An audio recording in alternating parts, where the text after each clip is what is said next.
Hello, everybody. Welcome to another Sunday night chat. Tonight we have he's been on here before, but Comms Prepper has been able to join us, and Rick Is Your Six Covered will be here soon. We got Blue and Comms Prepper and myself, and I'm going to let Blue do an intro. Go right ahead. I've really got not a whole lot to say. Thanks for the invite as always. I'm sure the chat will start picking up here within about the next 10 minutes. Usually 10 minutes into the program is whenever we get to about full capacity. So good to see Comms here as always. And Syria. All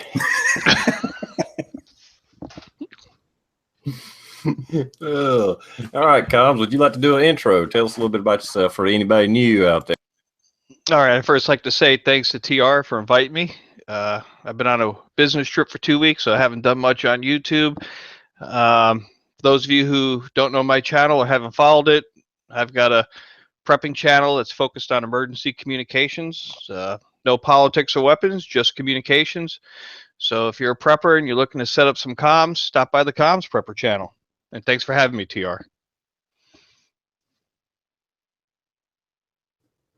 Absolutely. You're welcome anytime. Yeah, if anybody's ever curious about any kind of communication, Comms Prepper is the guy to go to. That is the channel to go to for all your information needs on communications. And he did kind of tell a small fib there. He's got a kick-ass water catchment system, and he really likes those Bofang radios. Yeah, they're my favorite. I like to range test them. But seriously, on a range test, the other man, it's been months. But my brother, well, we were at my parents' house. My brother is an EMT in that general area, and I for some reason I want to think that tower, the repeater tower that he was hitting, was about 10 miles away. But we were hitting that with that little Bofang because that's all we had. Yeah, if you got a repeater, the Bofangs will work if you got the repeater. Mm-hmm. And I mean, the Bofangs work if you're looking for a low cost entry level radio. I'm not a fan of them for prepping. Right. I think there's better quality equipment out there. I mean, if it's your first week prepping, the first year you're just getting into it, then maybe get the Baofeng. But if you're doing it 5-10 years and you're still buying Baofangs, I could recommend better quality equipment that'll do exactly the same thing. Yeah, that's I don't know.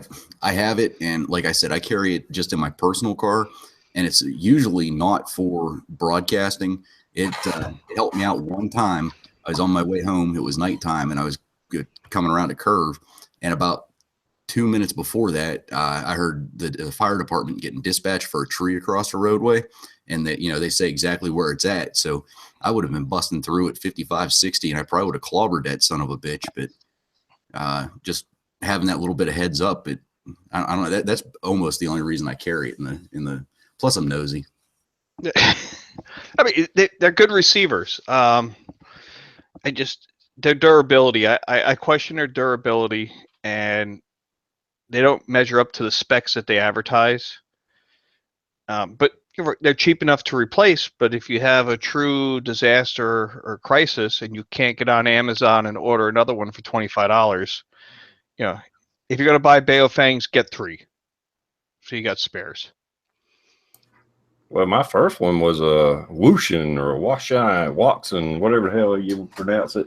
Hell, it was like $120, and that radio that Comms Prepper guilt tripped me into buying, a Yaesu, what is this, FT60, was only maybe $20-30 more than that Whooshin, whatever it is. So I mean, you can get a quality one for about the same as what.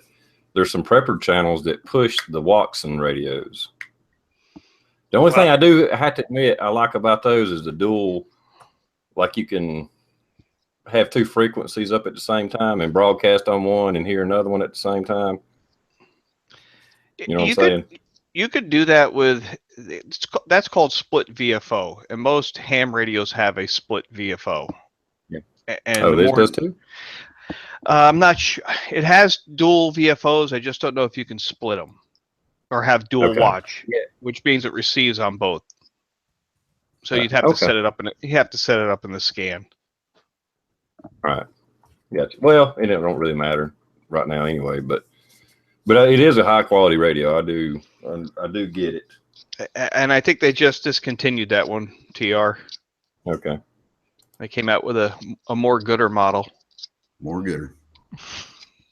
But here's how it comes, in case anybody, how Comms Prepper guilt tripped me into buying a better handheld was he started talking about AR-15s, and this is a plain Jane AR-15. That flashlight is a Rayovac. That is a scope mount from Walmart on a little Picatinny rail, but that's a $300 fucking Leopold scope on it. So it's like, okay, so I'm getting, I got less than 1,000 in it, but I still spent $800 or $900 on this package radio. And that's where the guilt trip thing come in. It's like, yeah, you got a point there.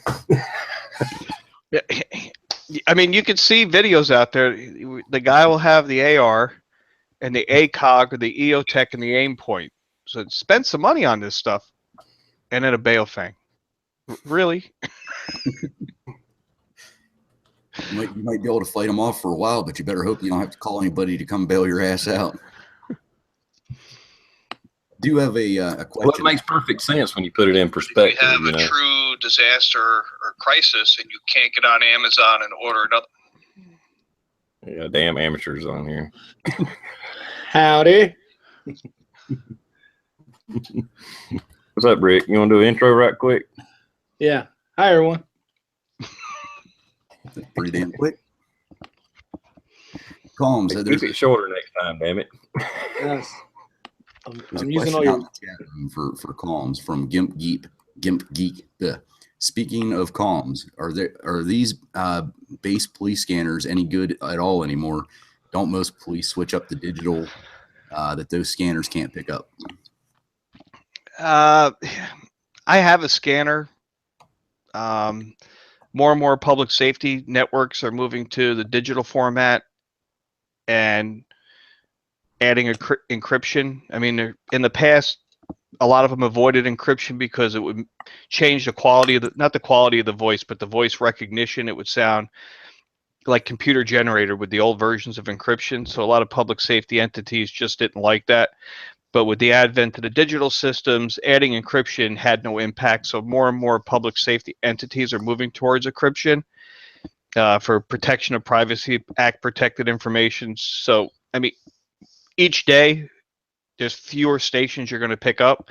I'd still recommend buying a basic scanner because during an emergency, there's enough unencrypted general traffic out there to get situational awareness information.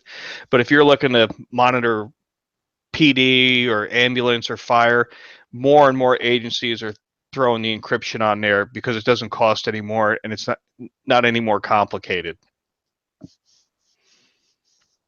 Well, if you still live in Podunk like I do, the only digital that we have is the state police, and they've had that for a couple years, and they hate it so much that they're rolling back to the standard with what they had before, which I think is just VHF. Yeah, a lot of agencies bought into the trunking systems. They went with statewide systems and they kind of fell on their face. I mean, I have an article from 15 years ago someplace here where our local sheriff was on one of these two-way radio commercial magazines, and he's standing there next to his car and it's entitled "Turn It Off." So they sold him a bill of goods to put this very expensive 800 megahertz trunking system in, and he didn't get the coverage he needed for the county. And said, turn it off, put the old low band radios with the big antennas back on my cars because my guys were good with it. Yep. And that's pretty much the way it is here. Well, not with us, but with the state, they can talk to somebody from Western PA. They can talk to somebody the whole way on the eastern side of the state. But depending on where they're at, they might not be able to talk to a guy 50 feet away from them. Right. So it's, Yeah, I know around here what I ain't saying none of them are on some kind of digital or different frequencies or whatever, but for the most part, I can scan ambulance, police, and stuff with just, I mean, a scanner, of course, but just regular, they're not on the digital, which Greenville ain't podunk, but it's compared to New York, it is. Yeah. Yeah, we have a mixed bag of digital, encrypted, trunking, analog. I'm outside the DC area in Fairfax County, but you'll still see on our state police cruisers that big long antenna hanging off the back like a remote control car because they kept the low band in the cars. mm-hmm. Because when they're out from underneath these umbrellas of these repeater sites, they can still talk car to car and car to handheld, especially when they get more and more remote. I mean, if you're in a city, I can see these digital things, and trunking has a certain appeal. But I explain trunking like this: there's only so many channels you can have, and then groups of people. So you have fire, ambulance, police, court security. You think of all the different municipal groups that you have in your local government. These are radio groups. So you might have 30 different groups from sanitation to the drug guys who go do warrant arrest. So you have subgroups even within these entities. So you could have a couple hundred groups in a small county government, but only have 15 repeaters. Now, during the normal course of business, not all the groups need to use the repeater at the same time, and that's what trunking does. It kind of time shares out the channels to the individual groups because nobody needs them all at once. But in an emergency, everybody wants to use it. Now you have 150 groups trying to get access to 15 channels. Somebody's not going to get a channel. It's like going to a stadium. If everybody got up at the same time to take a piss, you're going to have a long line to use the toilet. And that's the downside of all these fancy digital trunking systems is it's really timeshare. And if everybody wants to use that timeshare apartment in Miami on the same day, it ain't going to work. And that's why the older analog stuff I still think is good to have in the cars and the handhelds and things.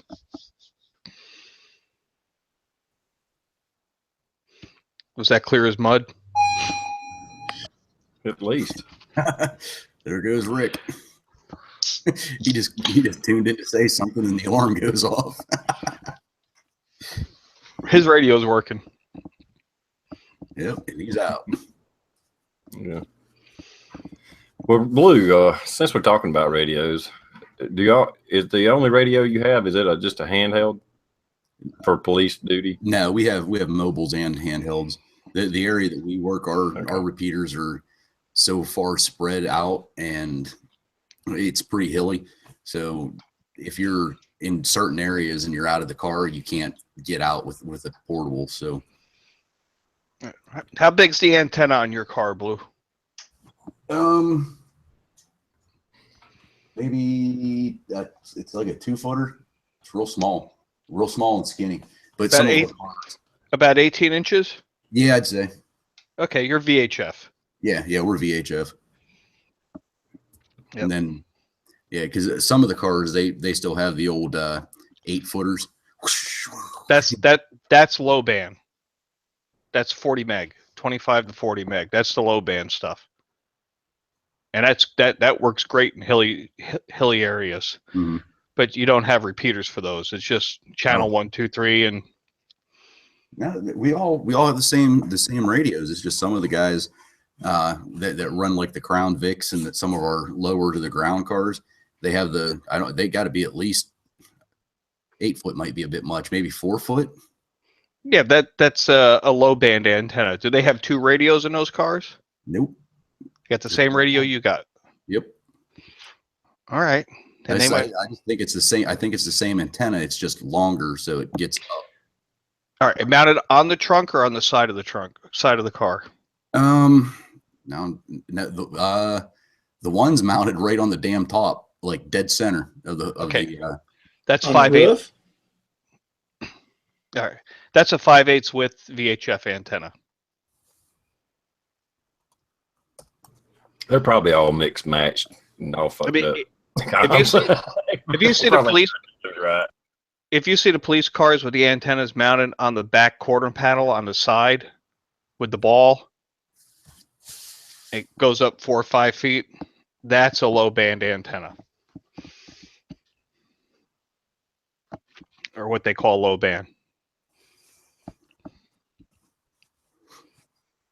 Okay. I don't. All I know is that we like in our county we run VHF and UHF, and we're VHF. So the UHF antennas will be about half the length of what you got in your car there. Right. Yeah, they're just little tiny things. And then the 800 megahertz guys will have a antenna about the length of a dollar bill, or maybe a little bit longer with a curly Q in it. You'll see that in the city.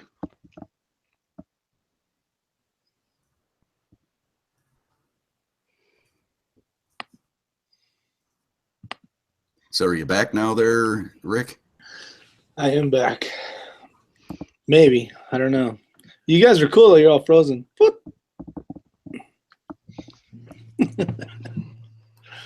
I had a question for you, Colm, since you're here. All right. We just switched over to a new radio system. It's low frequency, but it's digital. And I mean, they spent millions of dollars on this thing, and it sounds like robots. Like before, you could tell who was talking because you were used to that voice. Now it's very digital, like not robotic per se, but saying that as well. Donald What the Duck. hell is that? Yeah, Donald Duck. Nah, more robotic-y, like An ex-wife. yeah, maybe. I don't know. I've never had one of those, thank God. But yeah, it's completely different now. It's hard to understand people. I kind of wish we never had switched over. You guys are switching over late. It's called P25 or Project 25. Some people might call it APCO 25, Association of Public Safety Communications Officers.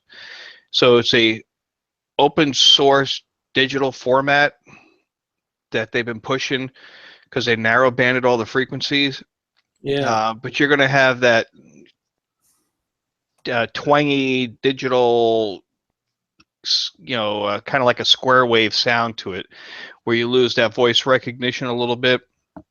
And when you get out of range, instead of hearing static, you start hearing what they call artifacts, where portions of the voice just drop.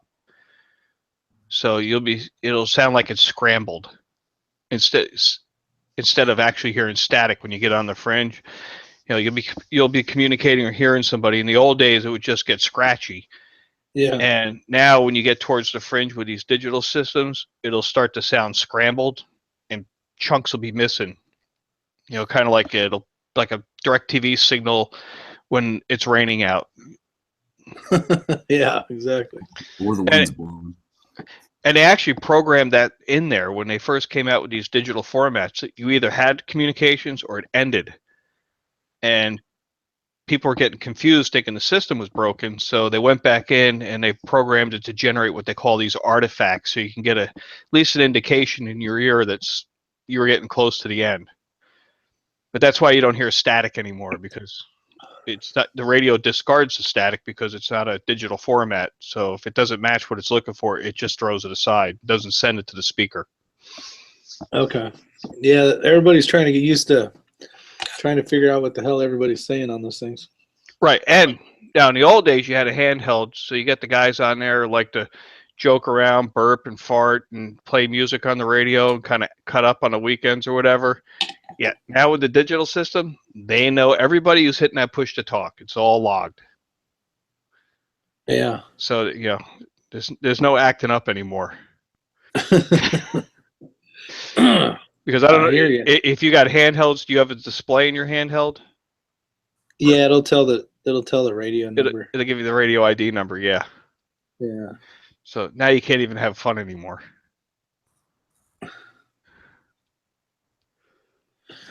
True. Oh, cool. Thanks.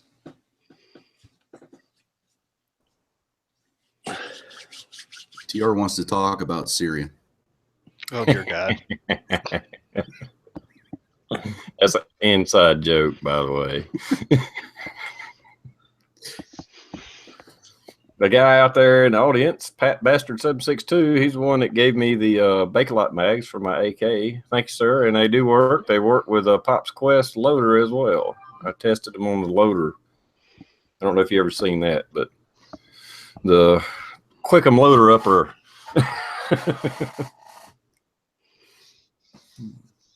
And a word from our sponsor.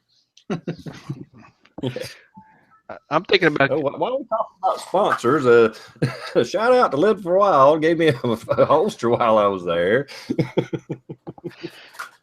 I started to do that when I done that 50-round drum test, but I wasn't, my waist down wasn't on camera because I had that on. I had a table that Pops gave me at the very, very first Farmageddon, that one that's got the cutout of AR-15 in it, you know. And I was going to go off on like, let me give a shout out to my sponsors, Pops Quest, Live for a While, But it was like, okay, it ain't in camera. Just hey, TR, you're a patient man. I would have shot that chicken. If I had that chicken making that noise during my video, it would have been chicken salad by the end of the night. I'm used to it. You should have watched my old videos when I had guineas. You want to talk about a lot of noise being made. The whole time I made videos, these damn things were raising hell. It almost seemed like every time you opened your mouth, that thing was making a sound. Like, that bird needs to shut up. It's been 3 years going now. Yeah.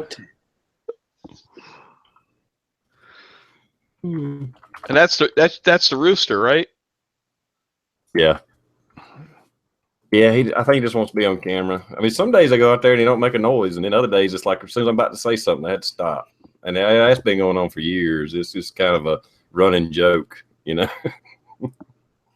Yeah, my neighbor at my retreat started doing the chicken thing 2 years ago, and he got rid of his 3 roosters. He goes, "That's it. These boys are tearing up these chickens." He cooked 2 and gave the other one away. If you just want eggs, you don't need those damn things.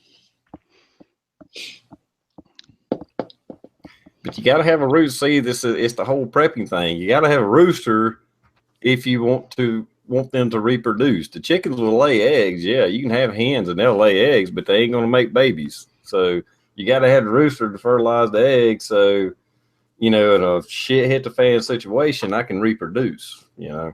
Right, but then don't you have to have a hen that's willing to like raise it, sit on the egg, and that's another challenge, getting one that actually will do it. So you don't have to have. So you need several hens because you might have. I mean, you need at least about half a dozen hens, at least 6, and there's a good chance that one out of that 6 will sit on the eggs. That's what that's my experience anyway, because I've had chicks out there born in that little coop out there, and the mother raised them, you know. That's cool. I'm gonna buy some fruit trees this weekend and put them in. Maybe I'll get some fruit this year. I figure for every tree I plant, I got to buy a second one to die for the tree god. I'm batting about Probably true. one. Oh no, it's true. 1 year I'll buy 4 trees, 2 die. Buy 8 the next year, 4 die. So now I just double up. 1 to the tree god, and the odds of the tree living are directly proportional to the effort and the temperature of the day when you dig the hole. So if it's really hot, you got to dig it really deep. That one might make it. If it's an easy dig and it's cool out, that tree's going to die. You got to earn it. You got to sweat it out. Yep. And I've got 12 trees, apples, peach, pear, and I've only gotten 1 apple so far because we've got this oriental fruit moth, and you got like a 5-day window to spray. You spray too early, you kill the bees, and everybody gets upset. You spray too late, and the moth hits them. And so far, every year I've missed that weekend, that sweet spot to get that chemical on the tree. So I'm going toxic this year. Don't most fruit trees, or isn't there like another tree or a plant that you can plant next to that tree that's like a natural repellent for that moth? Have you ever thought of looking something like that up? I'll Google it. I hope there is. Because usually that's kind of the way it works. There's always a natural repellent that I don't know. I'm not a tree guy, but that's kind of how we do it out at the farm. Is we have so many apple trees, and then I don't remember what the hell they put in a mix amongst them. But let's say I think they have like 10 apple trees, and they put something else in between it that keeps. I don't remember what the hell goes after them. But around here, I think it's like the gypsy moth. I think that's what it is. And you put plant something near it, and it's like a natural repellent, keeps them away more often than not. I'll definitely check that out. I just wish they'd come up with something for the stink bugs too. Yeah. You got them in PA? Oh yeah. Yep, stink bugs, and they're not ladybugs, but they're Asian bugs or something. They look like ladybugs, but they're not. Those are supposed to be bad. Those some bitches can get into an unopened can of beer, I swear. Now, when you guys talk stink bugs, right? Because when I lived in California, there's a black stink bug with a big butt. It lifts its butt up and makes stink. No, that's then not when it. I moved to North Carolina, they call these, at least what I've heard so far, it's these smaller bugs. They're not even black. They got almost like a diamond shape to them, like kind of hard shell looking. But they call those stink bugs, and those don't even look like fucking pops. They don't even look like a stink bug that I would consider a stink bug, or do they even stink? All right, I'm gonna try to share this out. Let me see if I can do that. Yeah, That's that some bitch. That's a stink bug. Here, them sons of bitches get anywhere. I've opened up my electrical panel. Do they even stink? Only if you crush them.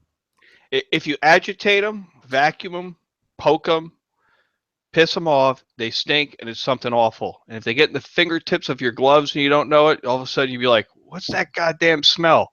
And once it soaks into your skin, it'll be like 3 days before you get it off. Oh, really?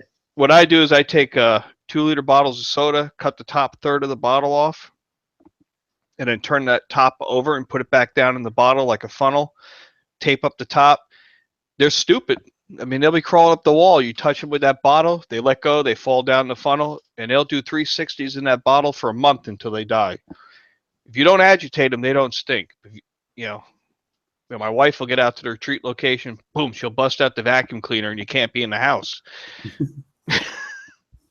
They're awful, man. Stink bugs.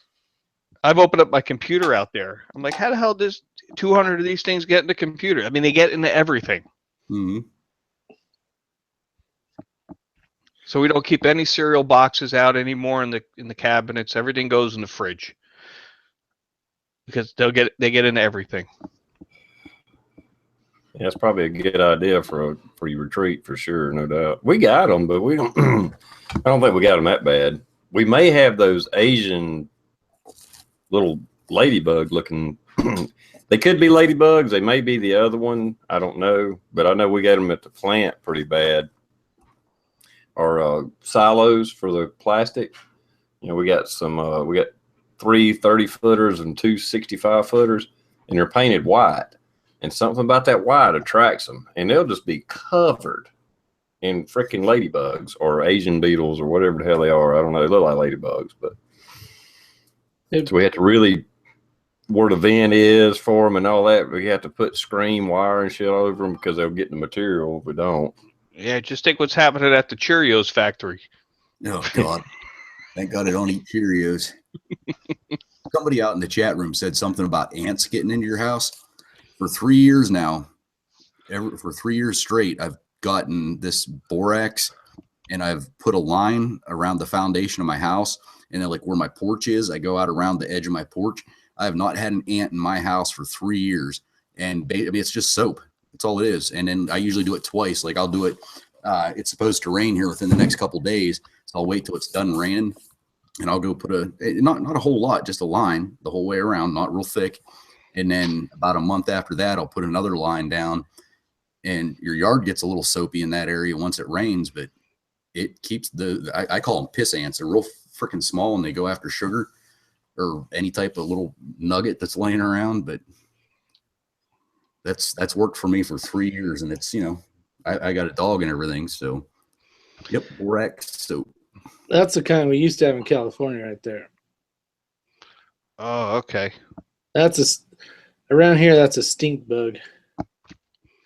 And it lifts his ass up in the air, makes some spray. You know, you don't see the spray, but you start smelling the odor. Keeps the birds and bugs from getting to them. Last year, I killed a couple of black widows out at the retreat. I hope that doesn't become a... What's that, Blue? I'm never coming down. You got those, plus you had copperheads down there the one time, didn't you? Oh, I got copperheads all the time, Blue. No, have fun. I'm just... That's rednecking, man. Let's be glad we're not calling 911 every time one of those things show up. Boom. Done. Oh, well, I got a neighbor here in Northern Virginia. Her dog's been bit 3 times by copperheads. She probably paid over $2,000 each time. I told my dog, "You're good for 1 bite. Don't do it." You don't learn after that. Usually dogs, if they're at least medium, full-size dogs, usually their mouth and snout swell up, and then a few days later they're fine. At least for rattlesnakes out in California, Southern California. Actually, I will say this. Since I started paying a company to come cut the grass out at the retreat, I haven't seen any copperheads on the property. On the mountain, you see them, but if you keep the grass low, it's low enough that the birds come in. And when I let the grass get out of control and I was cutting it myself, then I'd be running a lawnmower and copperhead. But if you keep it less than, I don't know, 5-6 inches, the snakes don't come around the house. I remember whenever I first started freaking working, we got called for a fight, and young and stupid, you know, you do the cut the wheel and fucking hit the gas and you try to break the ass end out loose. Well, it didn't work out real well for me. So I ended up putting the cruiser nose first into a ditch. So I have it in reverse. I'm like, rah, rah, trying to get the damn car out. Well, it wasn't coming out. It was stuck. So I get out of the car and I'm looking, and fucking snakes just came out everywhere. I'm running down the road with the light on with the fucking cruiser, and I am running. See ya. Tow truck guy came, and I'm like, I was like, I must have hit a snake nest and revving the engine, got it heated up enough to get them out. And I was like, I am not fucking going back there. Oh, I got a question for you all, because I was on a trip for 2 weeks. Whatever happened with that widget that guy was selling that we had the non-disclosure deal about that goes in the thing? He's waiting on I talked to him yesterday on a chat.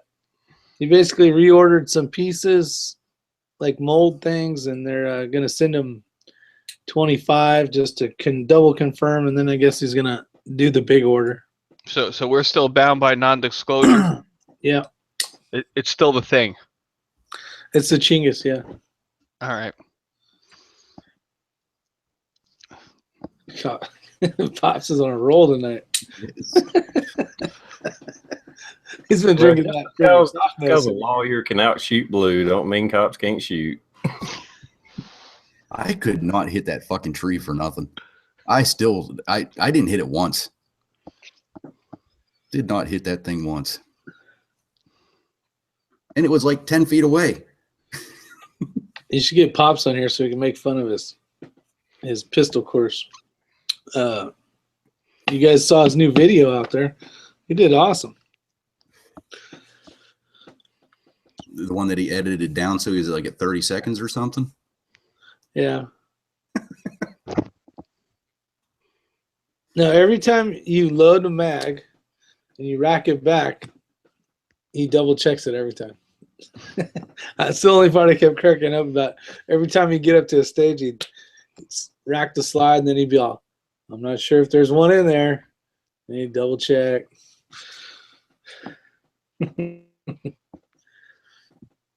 I showed the score sheet. You did good, Pop, especially for your first time. Next time is going to be a breeze because you already know what you're looking to do, looking for.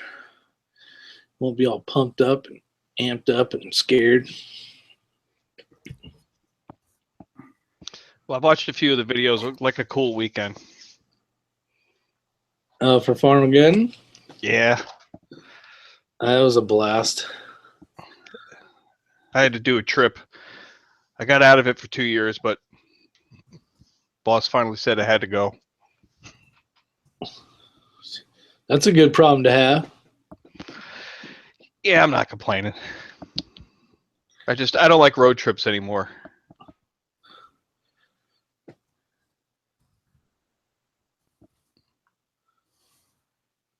Yeah, and rubbing the hands. Yeah, I caught that too. Every time you take the camera, you just see him doing this. That's his. Yeah, almost ready. I guess it gets his nervousness out. What's that guy on Karate Kid where he like does the whoa, like he's getting ready for his shit, like ninja. What? Later, Pops. Did you guys see Big Meat Sunday? He's going to do the chili recipe, put it on YouTube. No, that's cool. Yeah, I looked at his channel. I was like, damn, I'm subbed to him because he commented on some of my videos, and I've hovered over them, and I was like, I just hadn't seen any videos by him. And I went through his site. Hell, he ain't put out a video in like a month or two. I was like, well, no wonder I ain't seen any videos. Now, why does he have a check mark beside his name? Is that because he's such a large channel that it's like verified? I don't know. I noticed that too. I don't know why that's. He's saying, check out my big meat. Yeah. Now, the question I have, is it going to be like a regular, like family-sized recipe, or are we cooking for 30 again? I don't want to have to figure out how to fucking cut that down. Okay, you need 50 pounds of this and 60 Yeah, it's like $200 pot of chili. Yeah. That's good stuff. I went back for seconds. The only thing that made it better, though, was getting some crunched up Fritos and throwing that shit on top. That was I rated that shit. Yeah, that was good stuff. You're my boy, Blue. Holy Christ, Coda Boy's in the house. He was earlier. Oh, this is the first time I saw him. Yeah, he was in there earlier. Got to get him on the chat. I know. And he's getting 60 ass over here from the back to the front to the balls to the tip. If you got a camera and a set of a microphone or whatever, we'll have to get you on here one night, Coda Boy. Shit, he's got $50 million in camera gear. Yeah, he should have something. He should have something that works. P NASCAR's got to do some shooting today.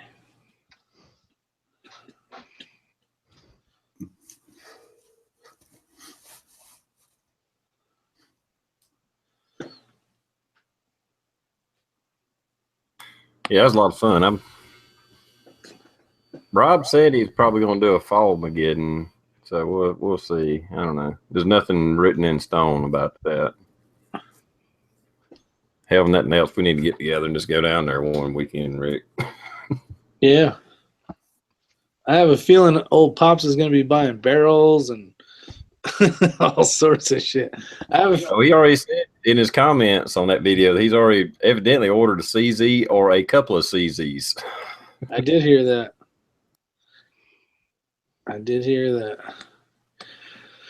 Then he's going to want to get an STI or an SVI. STD.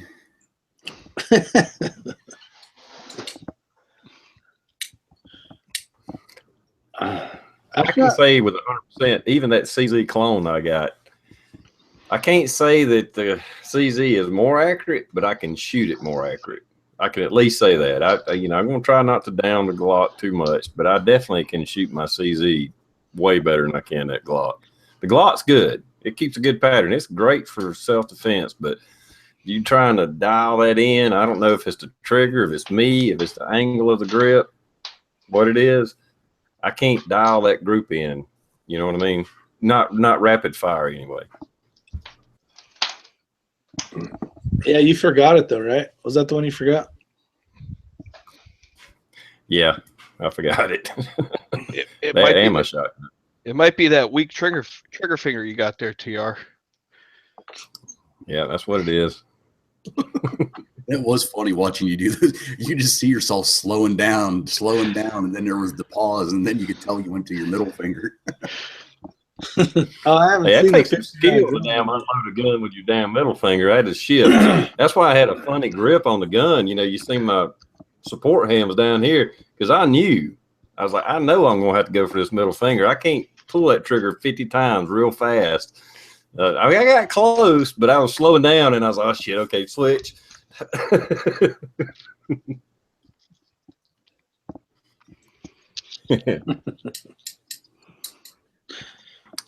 That guy, the company, they actually have contacted me several times. They actually said that they had improvements already in line, and you may have problems, and let us know whatever kind of problems you have. And I said, okay. The first problem I They're got pretty is I cool. only got one of these. Right. You need to tell them you want to do a demo video for them. They need to send ammo with it. I need Yeah. an ammo sponsor to fucking test that thing. Yeah, that was definitely a quick way to blow through what you went through 150 just on the drum, plus the fun stick. You went through 90 some. Right at 200 rounds, yeah. Yeah, it might not have been right. It might not have been 200, but it was right at it because that was 33, 17, and 150. So yeah, That was 40 or 9? 9mm. TR doesn't like 40. Yeah, I'm not a big 40 fan. I ain't got nothing against them. I just not.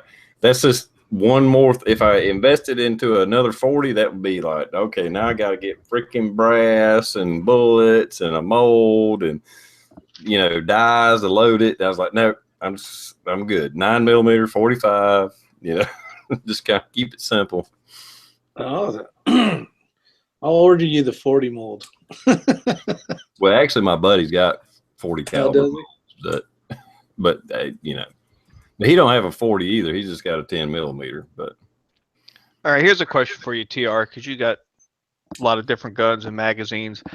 I bought a Ruger American rifle or a ranch rifle in 5.56, and it has this 4-round magazine that goes up kind of like a 10-22 that sits flush inside the rifle, inside the stock.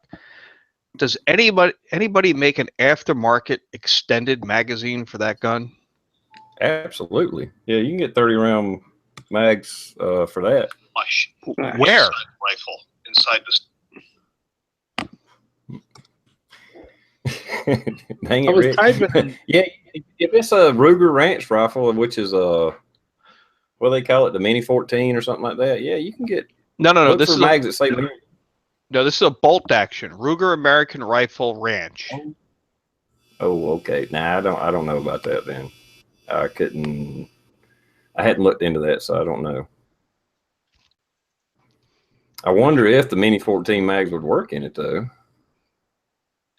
But I don't know. Yeah, I got that rifle for my suppressor because I got tired of cleaning my AR. It's chambered in 5.56 bolt action. Already had a threaded barrel on it. That's cool. Works great for groundhogs.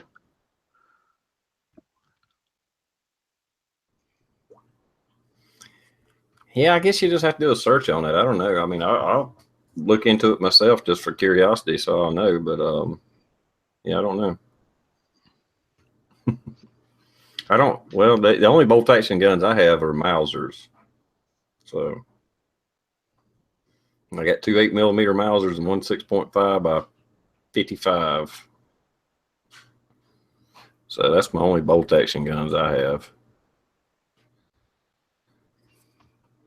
Yeah, let's see if I can share something out here. See how this works. Which button does the share?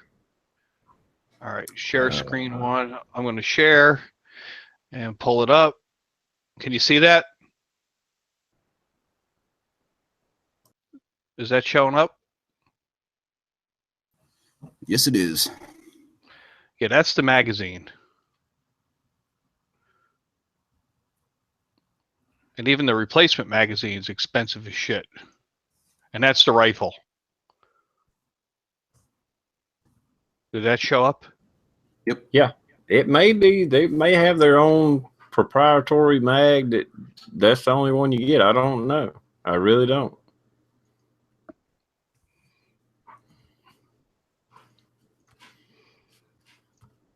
All right. Did I turn that off now? I'm not sure. Yeah, we can see your face now. All right. I'd like to apologize to everybody in advance.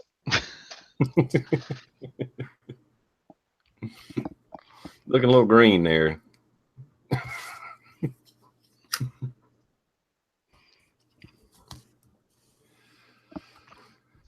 Here's another one. Yeah, I don't know, man. Can't help you out on that. That's a gun question. I don't have an answer for, unfortunately. Holy shit. It's like a freaking Farmageddon reunion out in the chat room. Everybody's showing up. Shit. Bad That's what I Billy. was seeing. I'm going to run to the kitchen real quick. How can you run when your legs are stuck to that green plastic thing? Haven't you ever watched Toy Story? Yeah. That's the 3-inch one I found online that somebody made.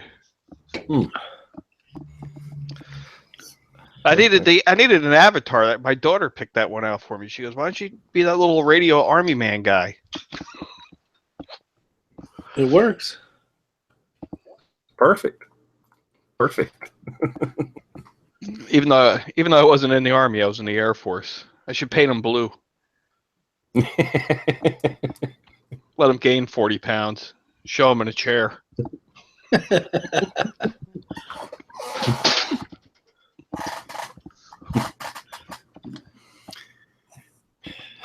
All right, I'll be back in a minute.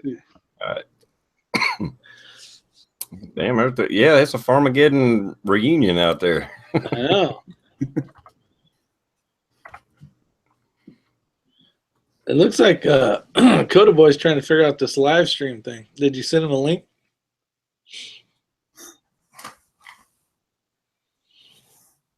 You have to have Google Hangouts. That's first. Yep.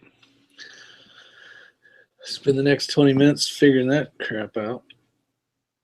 Yep. As long as you got Google Hangouts, you just wait for the damn thing to start making a fucking annoying noise, hit answer or connect, and you're good to go.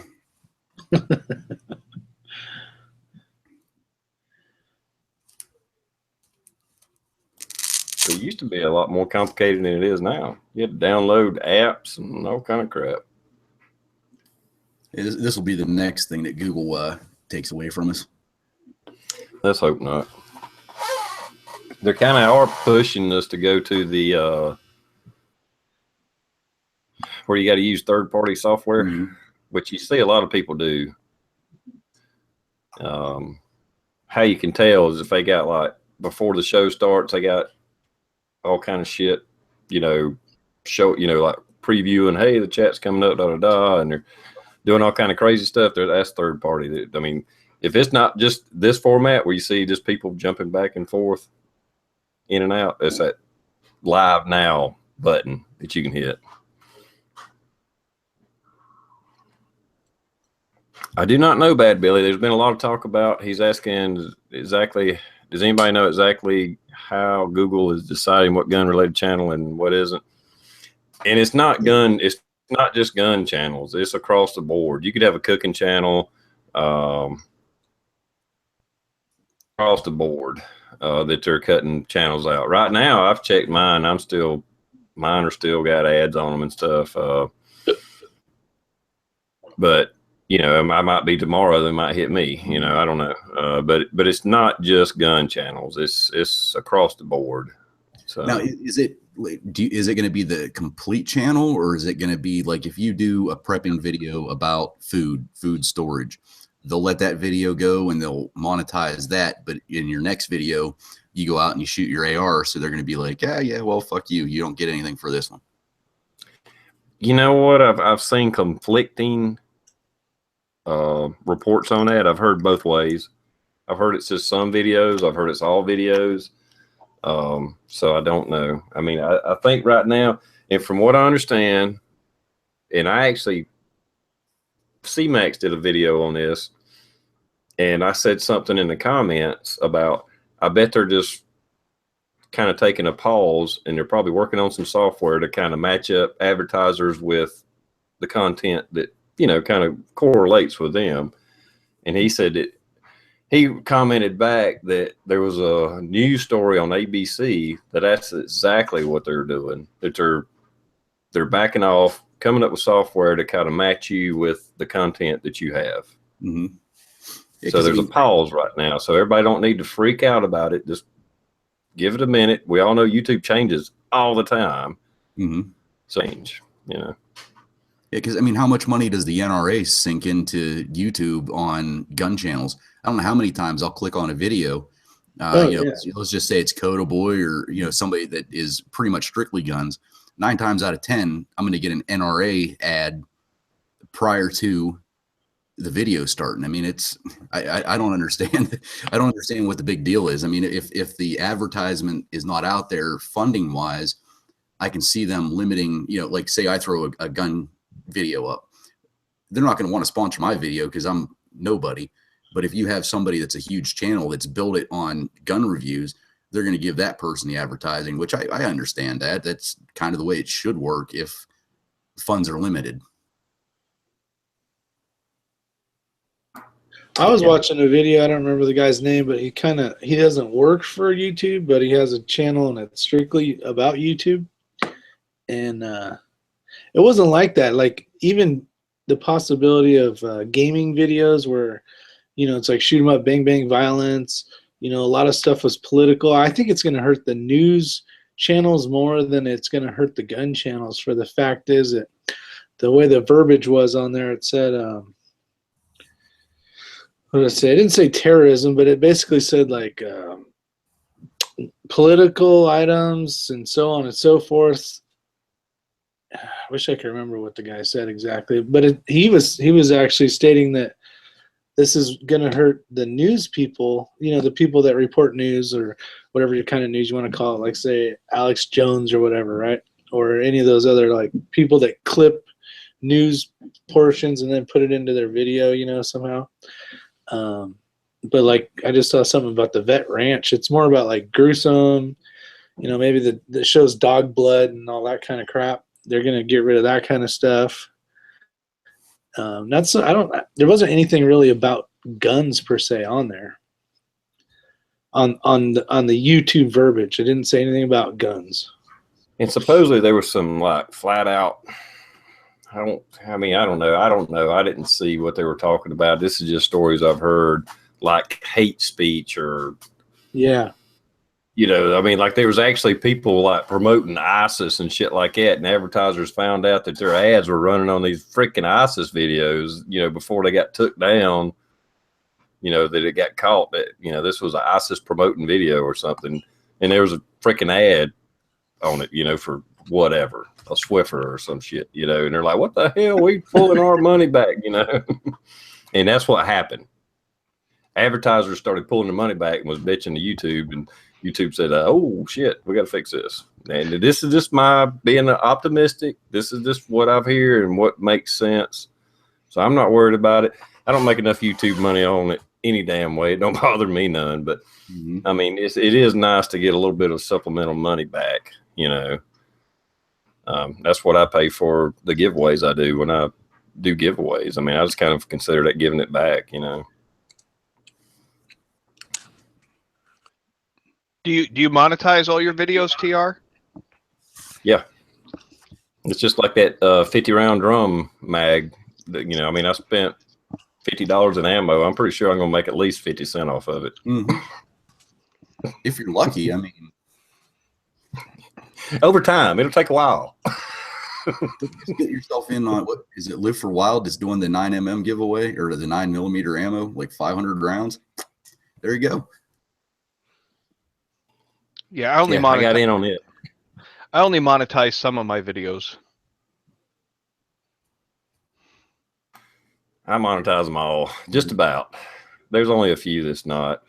Every once in a while, I won't monetize one, or which I hadn't done any in a while. If I ever do a video with music on it, I don't even try. I just don't even hit monetize button on them because I know they're gonna flag it for copyright.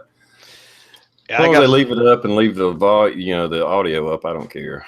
Yeah, I got dinged. I did a video on a spectrum analyzer showing how to tune in an FM radio station, and the music was playing in the background. And that was enough to get like a double ding because it was two different songs. Yep. And Oh shit! yeah, I got an email from whatever Google gods and said, "Well, the owner of this content has agreed to let it stay up, but they're going to monetize it and they're going to take the money."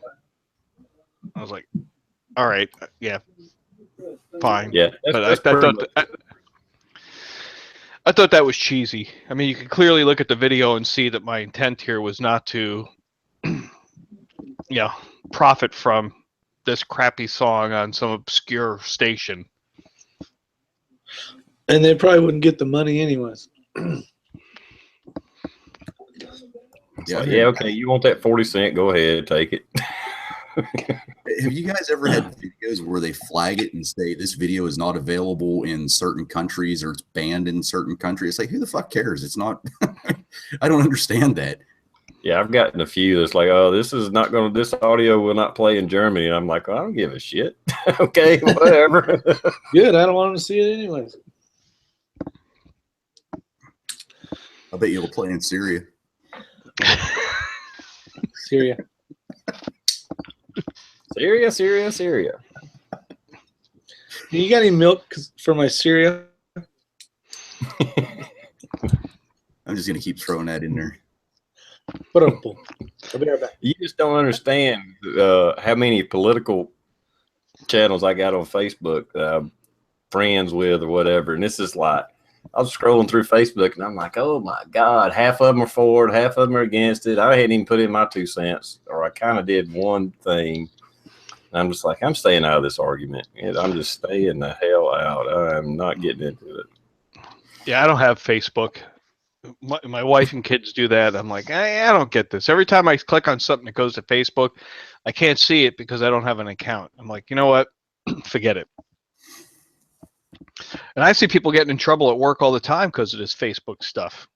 Because they're putting stuff up there and then the boss finds out. I'm like, why even bother? The only reason I keep it up is to stay in touch with like high school friends and shit like that, which not that I'm really up to date with everybody, but that's really the only reason I do it. I didn't like him in high school. I'm not going to like him now.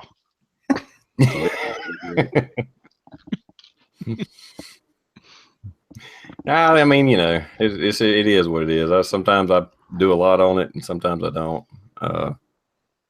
I get a lot of news off of it, but like I said, when I was back when Ron Paul was running in 2012, that's where I got how I ended up with most of the people on my friends list. So I got like a vast spectrum of friends on Facebook all over the world that I see all kind of different stuff. So, I mean, it kind of is interesting and I see different stuff, but then sometimes it's just a bunch of bullshit. So like my magic trick today. I've seen that. Hey, Blue, how's your rainwater collector working out? It's still disconnected for right now. I'm putting 2 new barrels in it because the ones that I have now, I know that they had chemicals in them, and I was just using it for garden stuff, which it didn't kill anything in my garden. But my brother took a trip to the Welch's grape factory or whatever, and he got a bunch of 50-gallon or 55-gallon drums. So tomorrow, that's my plan, is to switch them out so that it's food safe, but I still have to work on my flush system, which he did his and it worked out awesome. But Yeah, I gotta figure out how I'm gonna do it with the confined space that I have between my fucking downspout and my Bilco doors to the basement. I got super limited space. And I don't want pipe. Like, I mean, out of the retreat, it works for you. You could run that pipe as long as you want, but I don't want that pipe running 30 feet down through my yard. And so I got to come up with something. But you're catching right off of that garage roof right there, right? It's the house roof is what I'm catching off of, which is still the shingle, what is it, the tar and whatever. All right, so I'm going to try sharing out again. My neighbor up at the retreat location just bought a couple of these. Let's see if I can get this right. Can you see that? Yep. So that's a gutter diverter. So he decided not to do the flush because he's up there. Mm-hmm. And he just lets it rain for 10, 15 minutes, and he flips that little switch over. See, I was thinking about doing something like that. That's exactly what I was thinking, is just leaving it disconnected and then just putting the hose on after, like you said, 10, 15 minutes, because that's, a good rain. That's a lot of washing off. So let me hit escape here, and this is just the first link that came up. $34, guttersupply.com. I'm going to have to, let me write that down. It's called the gutter diverter. Okay. I'll have to look that up, because that would probably, that would definitely solve my small space area. So. And you can put that right on the bottom of your downspout. Maybe have a stick up there to slide it back and forth. Because you got somebody home and it's raining, you say, let it rain 10, 15 minutes and flip it over. Mm-hmm. Catch your water and then flip it back. And when your tanks are full, just leave it flipped over in the other direction. Right. No, that'll definitely work. What I'm going to try to do this year, I've got that stupid, well, it's not stupid, the kids like it, that Coleman pole. It's like a 16-foot above ground deal. And I want to get it set up, hopefully, well, not next weekend because it's Easter weekend, but hopefully the following week. I want to get that set up after I get the new barrels put in, and I want to run the water through the barrel system. And then I want to see how long it takes me to, I at least want to kind of like halfway fill up the pool, so I don't have to pay as much money for the water to get it trucked in. Oh, so fill it up with the rainwater. Right. I mean, it's going to take a little bit more in chemicals to get it, evened out with the pH and all that other bullshit, which I don't, the wife handles that. I don't have any idea what that means, but. You don't want another load of mud from the fire department? Oh yeah, that was a fun time. That water looked like chocolate milk. That was. I remember that video. I'll tell you, after setting that damn thing up, I just wanted to put a fucking couple bullet holes through it. It was such a pain. But now, I mean, I just we'll never do that again. But you're on a well, right? Yep, and that's why I can't fill it full speed with well water. I'd burn up my pump. Now, like up at my retreat location on the mountain that I'm on and the few mountains around where nobody has a well, there's a couple of companies that deliver water. They charge about $70 for 1,000 gallons. And they load up the local municipal water place and just truck it up in the old military water Bowser trucks. I wonder if you got any of them in your area. I don't know how many thousands of gallons fill up that pool, though. Yeah, but mine, I forget. I think it's only a 5,000 gallon pool. I mean, it's not that big. It's just for the kids, but I don't think, I think a couple good steady days, like, because up here, like, especially now, we'll get rain for Christ 4 days in a row. I don't think it would take much at all to get that filled up. Yeah, I'm not collecting rainwater right now. I learned that the first year after I built that harvester. Right around now, I hooked everything up, and then the pollen came, and that pollen blew right through my filters. And I opened up the top of the tank. I was like, yeah, that's nasty. I had to get a pool skimmer to get it all out of there. So I usually wait till after pollen season around June before I hook up and start collecting again.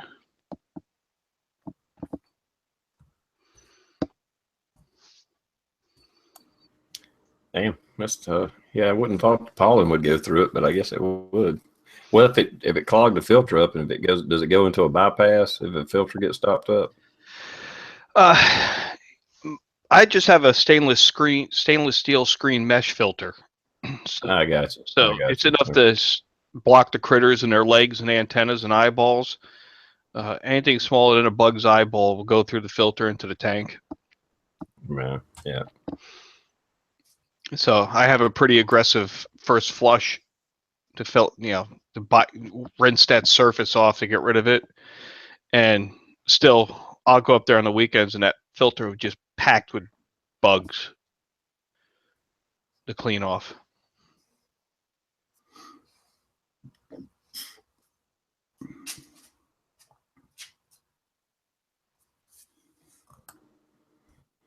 Yeah, I don't filter mine. I mean, as far as it going into which I only got the one 275 gallon tank right now. I just figure if I got to use it for drinking, I would just filter it afterwards. See, and that's the thing, because TR, I completely ripped this off of you. It's funny how whenever I'm out in the garage, I have all this shit sitting right next to me. But you know, I got those filters. So if I ever got into a situation where I would have to drink the water that came off the roof, I would put it through the ceramic filter, you know, and do the trickle down gravity feed before I'd even think about drinking it. But have you ever thought about that simple pump, Blue? the simple pump. There's a YouTube channel, Engineer775.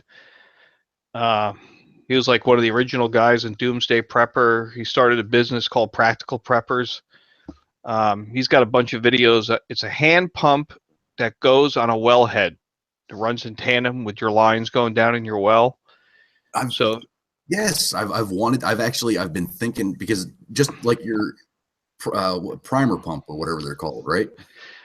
But it doesn't freeze, so you can put it out on your wellhead. So if your electric goes out, I mean, hell, I'm jealous of you. You've got a well. I got to catch every drop of water I got. That simple pump, he's been installing those at people's retreat locations. You know, you go offline and just crank it up, and you can pump a couple 100 gallons into your place and run off of that. Mm-hmm. Now, here's something that could work for you. This is what I did at my last house with a certain measure of trial and error. I took 2 of those blue water barrels from Costco and I put them in the crawl space. And I took the water line that went to our washer machine and cut it. And I ran that line into the first barrel. Coming out of the first barrel, I ran into a second barrel. Coming out of the second barrel, I reconnected the line to the washer machine and then turned the system back on. So my first set of caps blew out and I had a little bit of a flood. Once I got that worked out, basically every time we did a load of wash, we were pulling water through those 2 barrels, keeping the water in the barrels fresh, just through the normal water system, which shut off valves on each end. So the theory I had was, in an emergency, if we lost water, I could cut those valves off, and I had 110 gallons in the crawl space of fresh water that I didn't have to treat, because I was cycling the water for the washing machine through those 2 barrels down in the basement. And plus you're keeping them covered in the crawl space, so you don't have to worry about the UV light. Right. And you know, the kids were little then, so that washing machine ran solid for 3 years straight.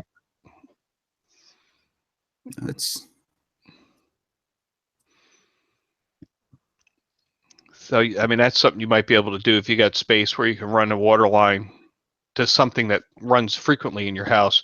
Cut that, run it through 2 barrels, and then let the water continue on. So every time you're doing your normal activity, you're pulling water through it. It's fresh. It's not getting stagnant. And in an emergency, cut it off and say, hey, all right, we got 110 gallons. Mm-hmm.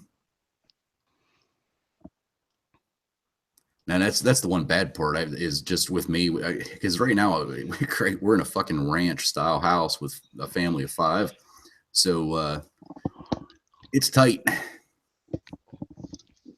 Well, Costco has a new blue barrel that's designed to fit in the corner of your garage. I think it's 270 gallons. So it's about 8 feet tall, and you stick it in the corner of your garage. I'll see if I can find it. I'll share it out. It's on my wish list because I got 4 of those blue 55-gallon drums from them. I've seen that. That's really nice. And it would work if you lived in an area that didn't freeze. But that's the other reason because in the wintertime, I end up draining like the barrels that I have now. I drained because you guys, like, I have the top barrel, then it's hooked into the bottom barrel. I drained the top one completely out, and then I drained the bottom one almost a quarter of the way down, just because I didn't want them to freeze out and blow out. So, well, it gets a lot colder where you're at than here in South Carolina. But that 275-gallon tote that I have, that son of a bitch is pretty much, I won't say it froze solid, but for the best part, I could tell it was froze solid. I mean, it was several inches if it wasn't froze solid, but I mean, it was in the teens for days. That's it. All right. Right now they're selling these by the pair. So that's a little bit, that's kind of expensive. They were selling them individually. I didn't think there were $600. All right. This may not be a good idea. I'm going to have to make more YouTube videos. Yeah. All right. That might not work. I told you they're cool looking. What's that? I told you they're cool looking. They ought to be $1,200 a pair. Yeah, I'll need to make some more videos too.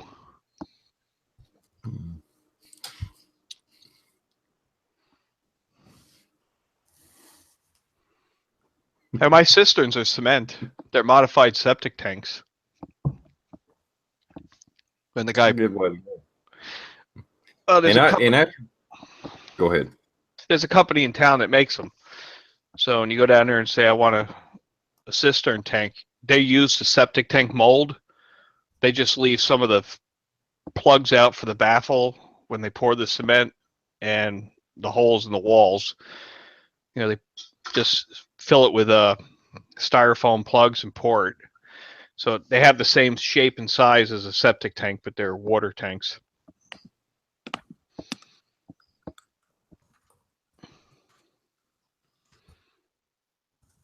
That started off with 1,500 gallons and then got a 2,500 gallon tank added later. Because despite my best efforts to keep the kids from taking 45-minute showers, that didn't work.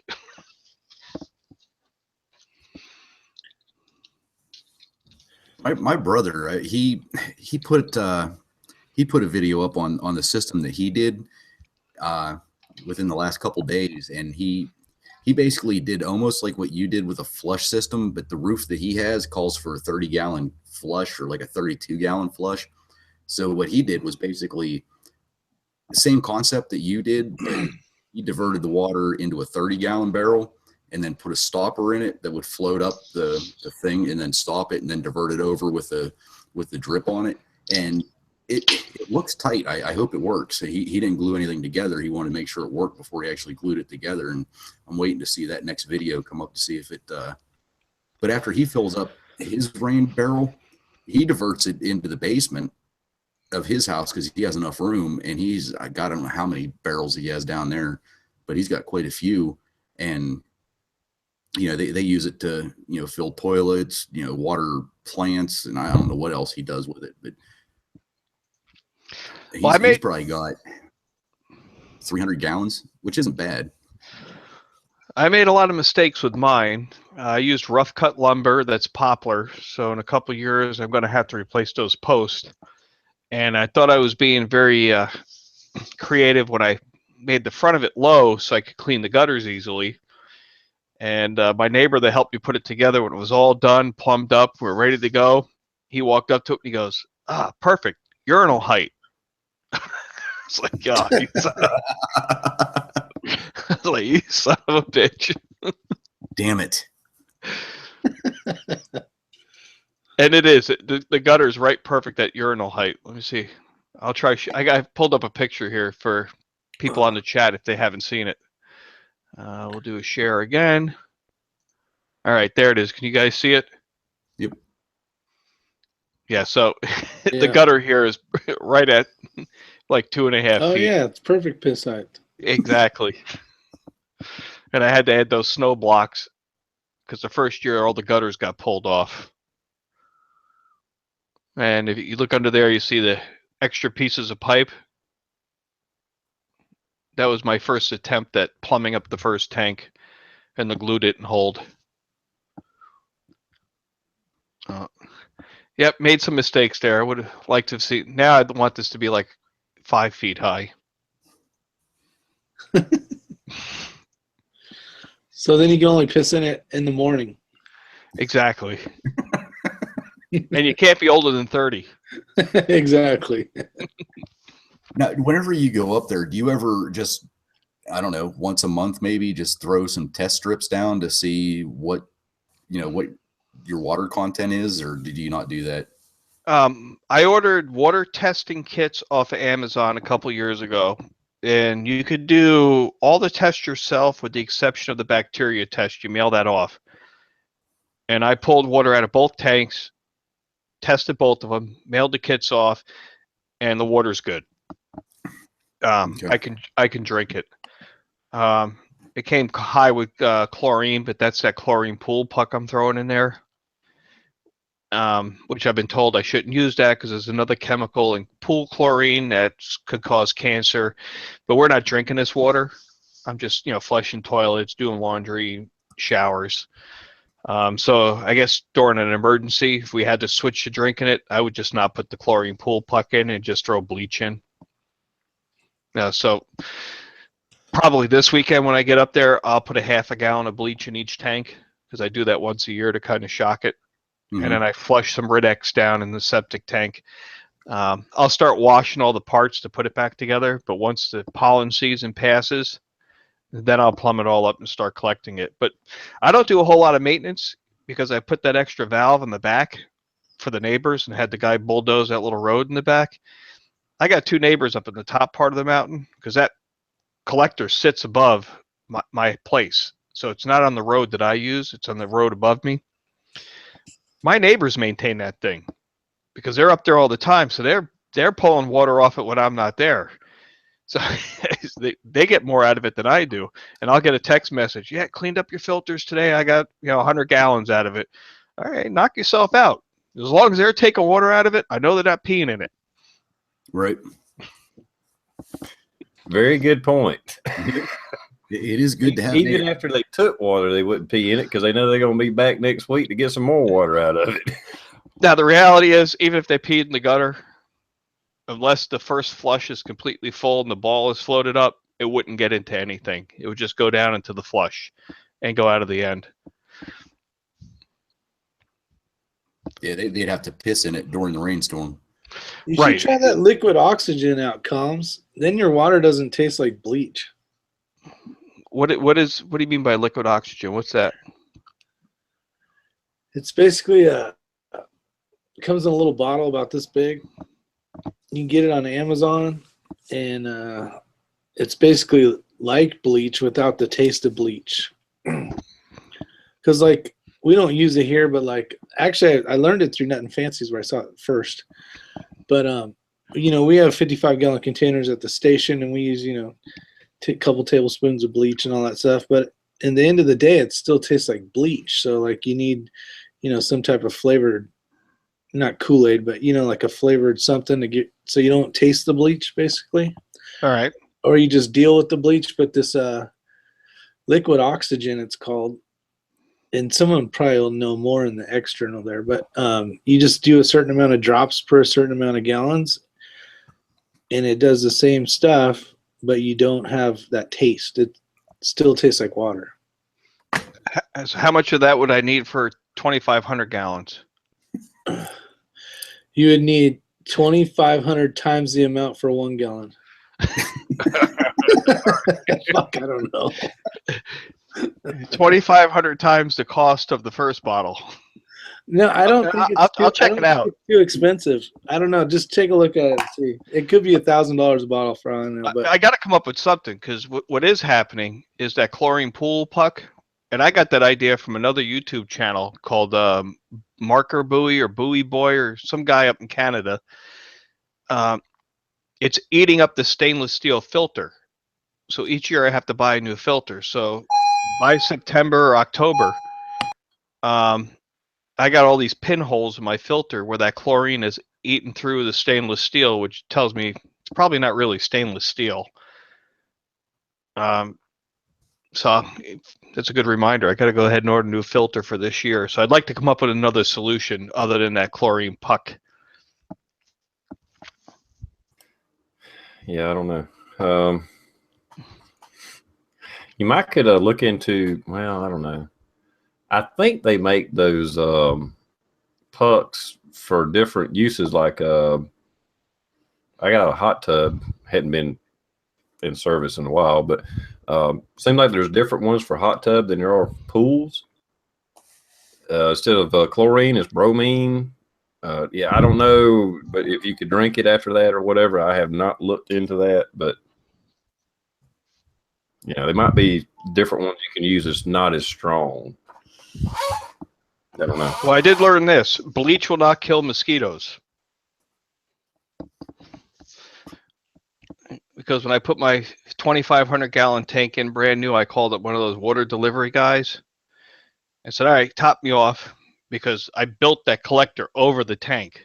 So I wanted to start off with a full load. And he gave me 2,500 gallons, and I opened up the lid, and I could see the mosquito larvae swimming in there. I was like, ah, shit. So I said, let me put a gallon of bleach in. Came back a day later. They're still swimming. Let me put another gallon in. Next day, another gallon. I was like, all right, now they're bleached and they're like transparent. I can't see them, but this isn't working. So I ended up having to drain the tank completely, shop vac it out, and the thing was full of mosquitoes flying around. I took a cardboard box, lit it on fire, and threw it in the tank. Let it smoke. They smoked them out. Then I ordered a fresh load of water from another company.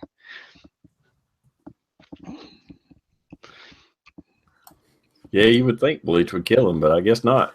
Damn, like roaches. But yeah, after I got it all done, my neighbor up there who grew up on that mountain, his dad came up. He pretty much thinks I'm a moron because I'm not from that town, and I make all these mistakes. He gets a big kick out of watching me make mistakes. He's like, well, just take a cup of vegetable oil next time, pour it in the water, and that'll give you a film on the top, because the oil sits on the top and the mosquito larvae comes up and gets killed. I was like, ah, that would have been a really good tip about 4 weeks ago. But those old farmers know what to do. Yeah, I mean, after seeing your project and all that, I got a buddy of mine that lives down here now, but his mom still lives in Virginia. He's from Virginia. And he was telling me one day we got to talking, and he's like, yeah, we got a concrete tank, you know, and had it for freaking ever, you know, as long as he remembers. They had that concrete tank for a water tank, you know. And I don't think they used it for necessarily their drinking water, but they used it to, you know, water the livestock. If it was a little bit of a drought, they'd use it to irrigate a little bit. I mean, you know, and I was like, oh, damn, this shit's been around a while, ain't it? Yeah, only rich people had wells. Everybody else was on cisterns. Mm-hmm.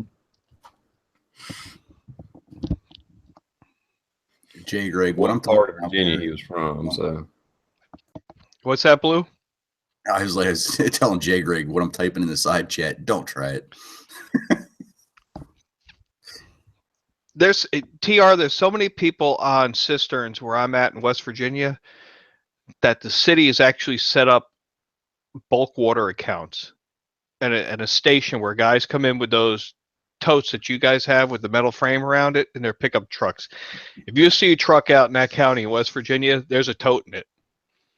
And people drive through town. You go down. When I first moved out there, you wrote your first name on a piece of paper, slipped it under the door, and told them how many gallons you took, and you got a bill. I mean, that's how they had it set up. You just hook up and top off your tote and deliver it to your place and get another load. But a lot of people are still on cisterns out there. And, you know, like those totes you have, you know, that big black cap on the top. Of course, you want to leave it on when you're driving down the road so the dirt doesn't get in. Don't forget to take that cap off, because when you hook up to that city supply to load that thing up, that cap will shoot off like a rocket.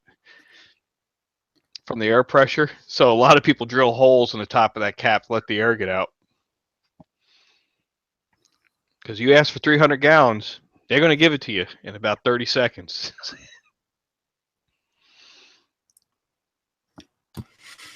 Yeah, so that's just, just, I guess, that's just, say it's normal up there, but most people hadn't even heard of that the fact that you don't have wells, you don't have city water, that you get all your water, basically toted to your house. You would think. Y'all are rich in the Carolinas. You got wells. Oh, well. I wish I had a well, actually, but I'm on city water, and I'm out in the country. That's big. That's big city living. Yeah, but he's got his chicken that has to run around that pole on that treadmill. I don't know, man. I would have shot that rooster. That's from the electric. That's how he gets the electric. That's the Oh, that's the electricity. Yeah. Yeah, that's what runs the pump to get the water down. Yeah. Yeah, I'm going to try to finish my solar power project this weekend, but I got to call for an inspection. That's a mistake that I made. The county I'm at, typically you get a $25 building permit for things not connected to your house, and that's it. And when I put those panels up, I was sitting on the road, I'm going, they're going to see this. Hey, I'm not going to get away with this one. I better go get a permit. Oh boy. As soon as I said solar panels, they pulled out another stack of forms. You need an electrical inspection. Oh, shit. I can't bubble this up. I got to do it right. And I don't know what the hell I'm doing. It's got to be in conduit. You got to do this. You got to do that. That's why I really haven't finished this project yet. I don't know what the hell I'm going to do. Because I don't want to spend a... He went from a normal project to having to 10 times fold it because of permits and all the other bullshit. Wait, you're an electrician, right, TR? Yeah, somewhat. Not a bonded electrician, but yeah, I do electrical work. It might be a case of beer in it for you if you wrap this thing up for me. Maybe go on a road trip to Virginia. Road trip. Bring your conduit bender. I'll cook the critters. We might do that. Yeah, you never know. Well, if I fail the inspection, maybe I'll be calling for help. Well, what sucks, at least out in California, is they look up everything on Google. So, when you can, on a certain way, you can go back in years in Google to see the differences in properties. So, like when they need money, the county or the city needs money, they'll overlay the 2 years together, and then they can tell who graded without a permit. They can tell who put in a solar panel without a permit. They use all that shit to their advantage, and then all of a sudden you get a little knock on the door like, hello? And you're like, oh shit. Oh, I get the permit to fucking move 100,000 yards of dirt.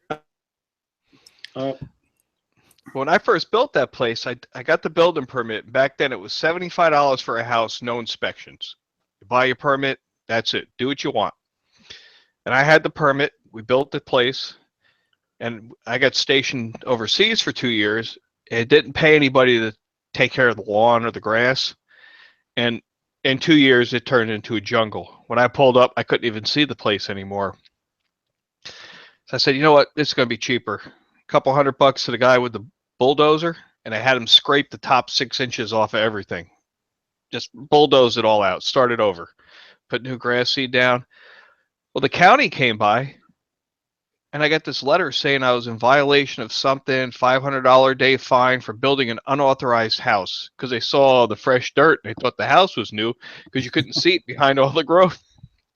and now I'm in panic mode. I'm like, I go to my wife. I was like, you got all that shit when we first built, all them papers and taxes and stuff? And I had the letter and the building permit, the sign that went in the window. And I said, I'm going to take a day off from work and drive out there to go to the building office. And I gave the guy the letter. I was like, this house has already been there. No, it hasn't. You just built that damn house. You're trying to get by. You people come from out of state. They can get away with anything. I'm like, oh, boy. I was like, well, I got a building permit signed by this guy, C. Baker. I don't know who that is. He goes, Well, I'm C. Baker. Well, shit, you gave me the permit. What's the number? Oh, I forgot to put that in the system. Don't worry about that letter. You almost gave me a heart attack, dude. 500 a day. Holy shit. Oh yeah. It was very menacing, threatening letter. I was waiting for the sheriff to come, hog tie me, drag me off behind the car down the mountain. Yeah, that would suck. Because what do? Pick up a house via freaking helicopter and get it out? I get a permit for everything. I think about putting a shed in, $25. I mean, in the bathroom closet, written on the wall in Sharpie, is every building permit number I've ever gotten up there. But I wasn't anticipating getting hit with the electrical inspection on the off-grid solar. I told the lady, I said, I'm not connecting it to the house. I'm just going to run a ham radio on it. Well, nope, you got a solar panel. It's got to be inspected. So, shit. So that might make for good YouTube videos this summer. We'll see how that goes. Well, and that's like with with the garage. I mean, I know that the roof isn't really well. The roof is finished, but the inside, like the trusses up here, I don't have a loft per se. But we did all the electrical and everything ourselves, and we got the same thing. You know, you did electrical yourself. We need to have this person come out and inspect it. We need to do this. I was like, what the fuck? It's a garage that is 30 feet away from my goddamn house. If it burns, I don't care. As long as the insurance company pays me when it burns down, but it's, they always have to get their fucking money somehow. It's my property. If I want to build something and it burns down because of my negligence and it's not going to kill anybody else, that's my problem. It's a good thing I hadn't never done any videos on my solar shit. Cause if you seen that spaghetti fucking mess of wires I got, a damn inspector would have a heart attack just watching it. One of my videos about what the fuck is that? Now, Blue, if you put that garage up in West Virginia and told them there's no electric, it'd have been $25, no inspections. Then you do the electric after. Mm-hmm. And when they say, you got an outside light in that building, you say, man, that's one of those solar motion lights I got from China Mart. Well, that's the one thing that really worried the shit out of me out because they didn't bother me too much. But then, because we had a septic system, but then they decided in all their wisdom that in this fucking back ass hillbilly area, we had to connect into fucking the sewage system. And it was like, what the fuck? They took the sewage system, which I don't know, you can't really see out my door, but the main sewer pipe runs right down the middle of my driveway, right through the middle of my property, and then goes down to the next neighbors, and it bends back out toward the road. So I bitched about that for a while, but somebody explained to me that, hey, look, yeah, we can, if you give us permission to put this sewer line through your driveway, through your property, down to the next property, it's going to shorten what you have to do from the house connection to the road by like 150 feet. And it's going to save you this much money. Plus we're going to come through. We're going to re-gravel your driveway. We'll reseed your grass. We're going to do all this. And I was like, well, fuck, that's going to save me a lot of money. Yeah, let's do that. The part that I didn't fucking realize was that whenever they did that, I forgot that whenever we hooked up the electric, what the hell do I have running? Electric cable and a pipe that we ran from the house. Yeah, that's it. Phone through the house and back through. We buried it like, a foot in the ground, and we put it in a piece of water pipe, the flexible water pipe. I mean, it's thick, but you can bend it. It's like the stuff you put down in the wells. I'm in a fucking panic because I know these guys are coming the next day to fucking dig, and they're going to dig down a foot and hit the 220. And I was like, oh, motherfucker. So I started cutting all the electric to the garage and put big signs up. I'm like, danger, wires directly under this spot. And they didn't care. They fucking took their bucket. They fucking dug down. They pulled it up. They broke it. They found the ends. They spliced it back together and kept on fucking going. I thought I was in a lot of trouble, though. I had a sump pump put in my garage basement 2 years ago. So they had to dig a trench from the side of the house for the discharge pump. And I called they call it Miss Utility here. and they marked all the lines between my house and the other house. And here in the suburbs, you get like 48 inches between the two houses. I might have 5 feet. And they had the blue lines, the green lines, and all that stuff. Well, these guys dug down and they cut the fiber optic line, the Fios line. All right. Well, it wasn't where it was marked. You know, that color was like to one side of the sidewalk, and they cut it on the other side. So I called them up, and they came and repaired it. Didn't hear nothing from the guy. And like 2 months later, I got a bill from Verizon saying I owed him like $600. And I was like, "What do you mean I owe you $600?" He said, "Well, you know, you cut this line." I said, "But I called Miss Utility. Here's my dig number."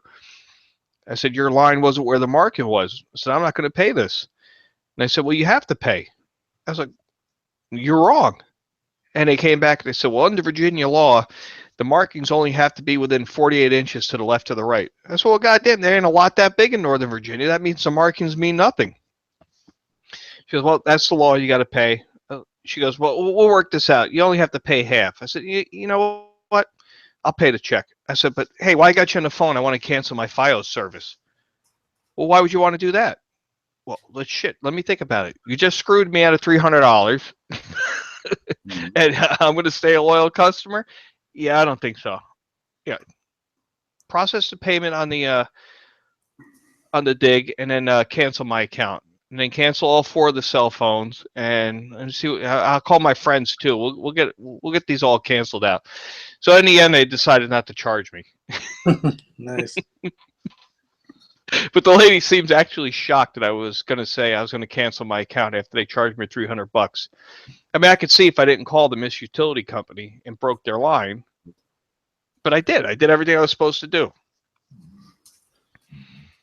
And yeah, I mean, if they mark it, here's the damn line, and it ends up being 4 foot over there, or 6 foot, 8 foot, 10 foot. It's like, fuck you. Hey, TR, I might have hit this with the lawnmower. It was like a 1/16 of an inch deep below the grass. I mean, if I dug down into the roots were deeper on the grass to this fiber optic cable, and it's supposed to be down like 24 inches. It was a joke. I mean, the guy just barely hit the shovel. In fact, he just stuck the shovel in to pull up the paving stone on the sidewalk. You know, those blue square stones you put like for a sidewalk. That's all he was doing, was prying that stone up and hit that damn cable. I've had when the county has cleaned the ditches out or like redug the ditches on the road I live on, and they do it every time. And I've had bouts with AT&T about this because I've been down there. I heard I happened to be off that day and go down there and tell them, "Look, my cable, my phone line runs in this ditch. It's actually in the ditch. So you don't dig this out." "Okay." With a bucket. There goes my damn phone line, internet. Son of a bitch. I just told you. I mean, they did this while I was watching them. And then AT&T hires their subcontractors, and I'm like, don't put this fucking phone line back in the ditch. Put it beside the ditch. Well, they do. They put it right back in the ditch. Mm-hmm. I mean, this went on for like 2 or 3 years, and finally, I think I got AT&T out here, and that guy, I mean, he was pissed because he knows they were just using subcontractors, and they half-assed do everything, and blah, blah, blah. And he finally got it put offset of the ditch. I'm like, why are they running it in the middle of the damn ditch? Why? You know, because it's going to get hit every time. Easier digging. Hey, Wednesday, I got the excavator coming to the retreat location. So I'm going to be up there. We're going to move some dirt. I'll make a YouTube video on that. I would love to have my own little skid steer or one of them little termite little backhoes, little mini backhoes. Hey, this mountain I live on would be flat probably when I got done. I'd be out there playing every weekend. Well, let's move this dirt over here. My place is on the bottom side of the hill. So I'm digging out dirt from behind to get more flat spot. My buddy up there is up the road. He grew up in that mountain. He's on the other side of the road, so it drops off in his backyard. So every year we agree, we spend $300 each. That's $600 total, because they bring this guy up who maintains the roads. So the relocation of the equipment fee is paid by that. So why he's got his equipment up there, we always go to him and say, when it's all done, before you pack up, here's some cash. Take dirt out from behind my place and dump it behind his place. So we've been doing this 4 years now. And last year he pulled out 19 dump truck loads for $300 on my half. Holy shit. Yeah. This guy moves a lot of dirt. So this year we're going to move more dirt. We're doing another 300 each. I mean, you couldn't walk behind my neighbor's backyard. There was a little tiny trail next to his footers. Hell, he could put a travel trailer back there now. There's so much dirt. That whole flat area, if you watch my videos on my off-grid solar power where that pipe is, where the new panels are, that was last year's load that was pulled out that created that flat area. It got dumped behind his garage. And he just backed his dump truck up to the bank and pushed that shit over the hill right into the truck. Boom. Hauled it out of there. That's cool, man. Especially because you didn't need it and he needed it. It worked out good. Mm-hmm. Yeah. Love when a plan comes together. This year I'm going to have him dig some holes up in the backside, though. In case the apocalypse comes, I got a place to put my trash. Dump the dirt on the uphill side. There you go. That's one thing you don't see on prepper YouTube videos. What are you going to do with trash? Yeah, very seldom. I've seen a few, but very seldom. You don't want to burn it. Burn it. But then people know what you're burning. You're giving yourself up. Burn it. Dig a pit and burn it. Dig a pit and bury it. Well, yeah, you could just bury it. But now's the time to have the holes dug. It's better than having to dig them later. By hand. Mm-hmm. Yeah. It don't take much to dig a 4-foot trench, 4 feet deep with a backhoe, have half a dozen of those on your property with a pile of dirt sitting next to it. Make sure you have a little bit of lye and all that other good stuff. So when you put the bodies in, you put that down and then cover them up. I was talking about the cans and the MRE wrappers and the beer cans. And the occasional body. You're gonna run into one. You're gonna run into one or two along the way. Don't let you're gonna find some dead coyote or some shit in that thing. Well, I think also in a shithead fan situation where you're not going to the grocery store, your trash output is probably going to be. I mean, you still got to deal with some, but your trash output is going to become really, really low. It's not like you're buying paper plates and plastic spoons every week. All of a sudden now you're reusing everything. You're not going to have as much trash as you do on a normal day-to-day basis. You go to the grocery store and you have trash. Okay, now you're not going to the grocery store, so your trash output is going to get really low, I would think. It has a good topic. There's a good topic for you, TR, for one of your chats here. Top 10 things you're going to miss in the apocalypse. Beer. Toilet paper, Novocaine. Cocaine. No, Novocaine. I thought you said cocaine. Same thing, really. I got to get this molar pulled out. This is going to hurt. But that'd be a good topic. Yeah, I might have to do that. I might do that next week. That'd be a good one. Toilet paper. I mean, there's going to be a lot of stuff. I mean, because seriously, if you think about the trash output you put out right now, in any new stuff, how much are you going to be throwing away? I mean, really. Dude, I got three daughters. Well, I'm not saying that they won't. You need a septic tank. If you don't have a septic tank, you better be thinking about digging a hole and making a damn outhouse. And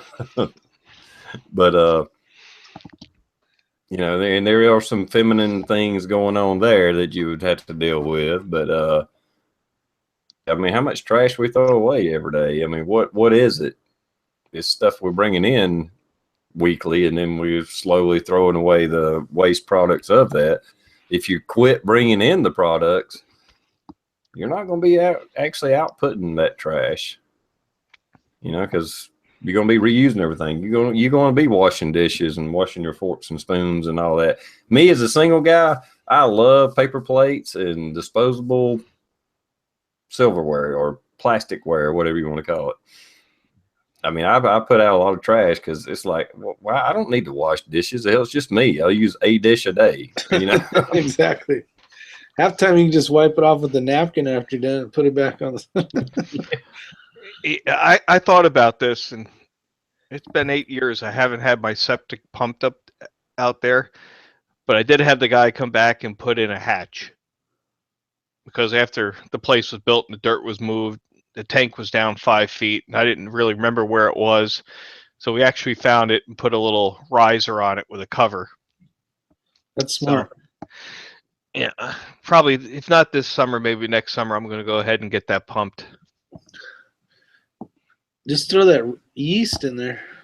Yeah, What Ridex, not Ridex. Yeah, Ridex. Yeah, that's it. It's just yeast. Yeah, I think I do a bit. It comes in a bag. I think it's 2 years ago I did a bag, flushed that down the toilet. If a septic system is working right, you should never have to have it pumped out. You're not supposed to have it pumped out. If you have to have it pumped out, something's not working right. And it could be that you're putting too much detergent in your system, bleach, whatever. But you actually should never have to have a septic tank pumped out. Well, that's like I never knew what is like whenever you do your laundry, the powdered soap that you put in your laundry, that shit goes into your septic and then it turns into fucking bricks inside your septic tank. Well, you need to pump that shit out on the ground, Blue. Nah, well, we could, but everything's down one pipe and gone. If you have a septic system and your washing machine is hooked to it, yeah, you need to put Red-X or yeast or just, I mean, even if you just go to the grocery store and buy little packets of yeast, put that stuff at least once a month, if not every couple of weeks. Throw a pack in a toilet and flush it in the middle of the night or right before you go to bed, and it'll help those enzymes that break down everything. It'll overcome that soap and detergent. TR makes a good point. You don't want anybody seeing you put that Red-X down that toilet. You got to do it at night. Well, you do it at night so it has time to work overnight, get into the system. You do it like first thing in the morning, then 10 people flush the toilet and wash dishes and all that. It's just kind of null and void, You just went to the leach lines and done.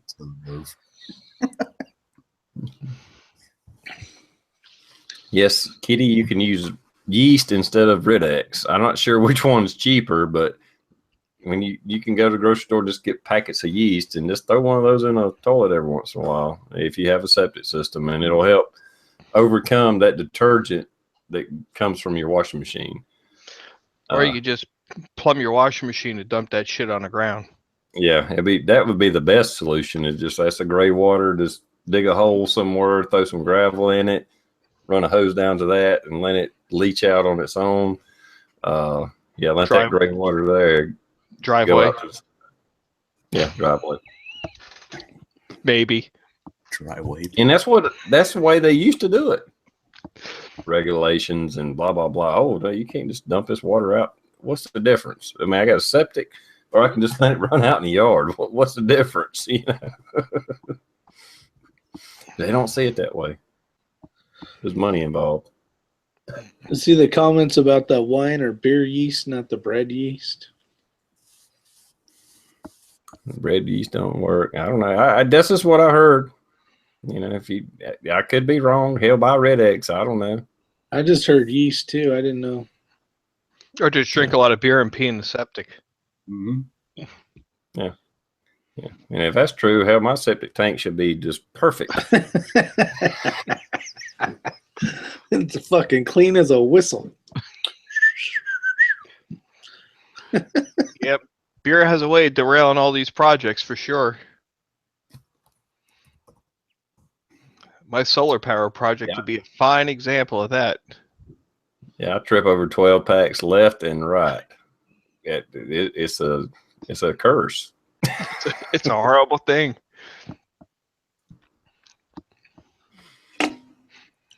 I get up in the morning. Yeah, I need to do this and this and this. Well, fuck that. Maybe tomorrow. Tomorrow's better. Yeah, what happens to me, I'll get out to West Virginia and the neighbor's like, going off the mountain, going to Harbor Freight. Okay, I can't pass that up. Go stop at the diner and get some eggs. Yeah, I'm all over that shit too. Gander Mountain. By the time you make it back, it's 5 o'clock at night. Then you hear the first, psh. Yeah, so much for that conduit. That'll happen on the next trip. Then I'm in panic mode. I got to make a video, man. I brought all this stuff out here. I got to do this video thing. So you watch my retreat videos. It's usually Sunday afternoon. The car is already loaded. I'm pressed for time.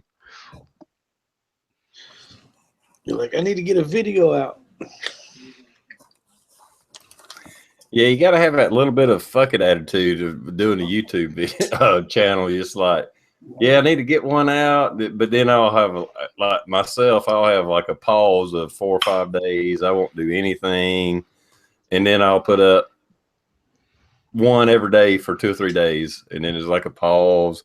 I'm not consistent for shit, but it's just like you say. It's like that company, Chameleon Antennas, that I have in my video. And when it's a couple of years ago, when my channel first started, I just emailed the guy and said, "Hey, I got this radio YouTube channel. Can you send me an antenna and I'll do a demo with it?" So now he sends me an antenna, and I say in the video, you know, I thank the company for sending it to demonstrate on the channel. But you know, if they send you a $400 antenna to make a video, I kind of feel compelled. I got to get this video done, you know.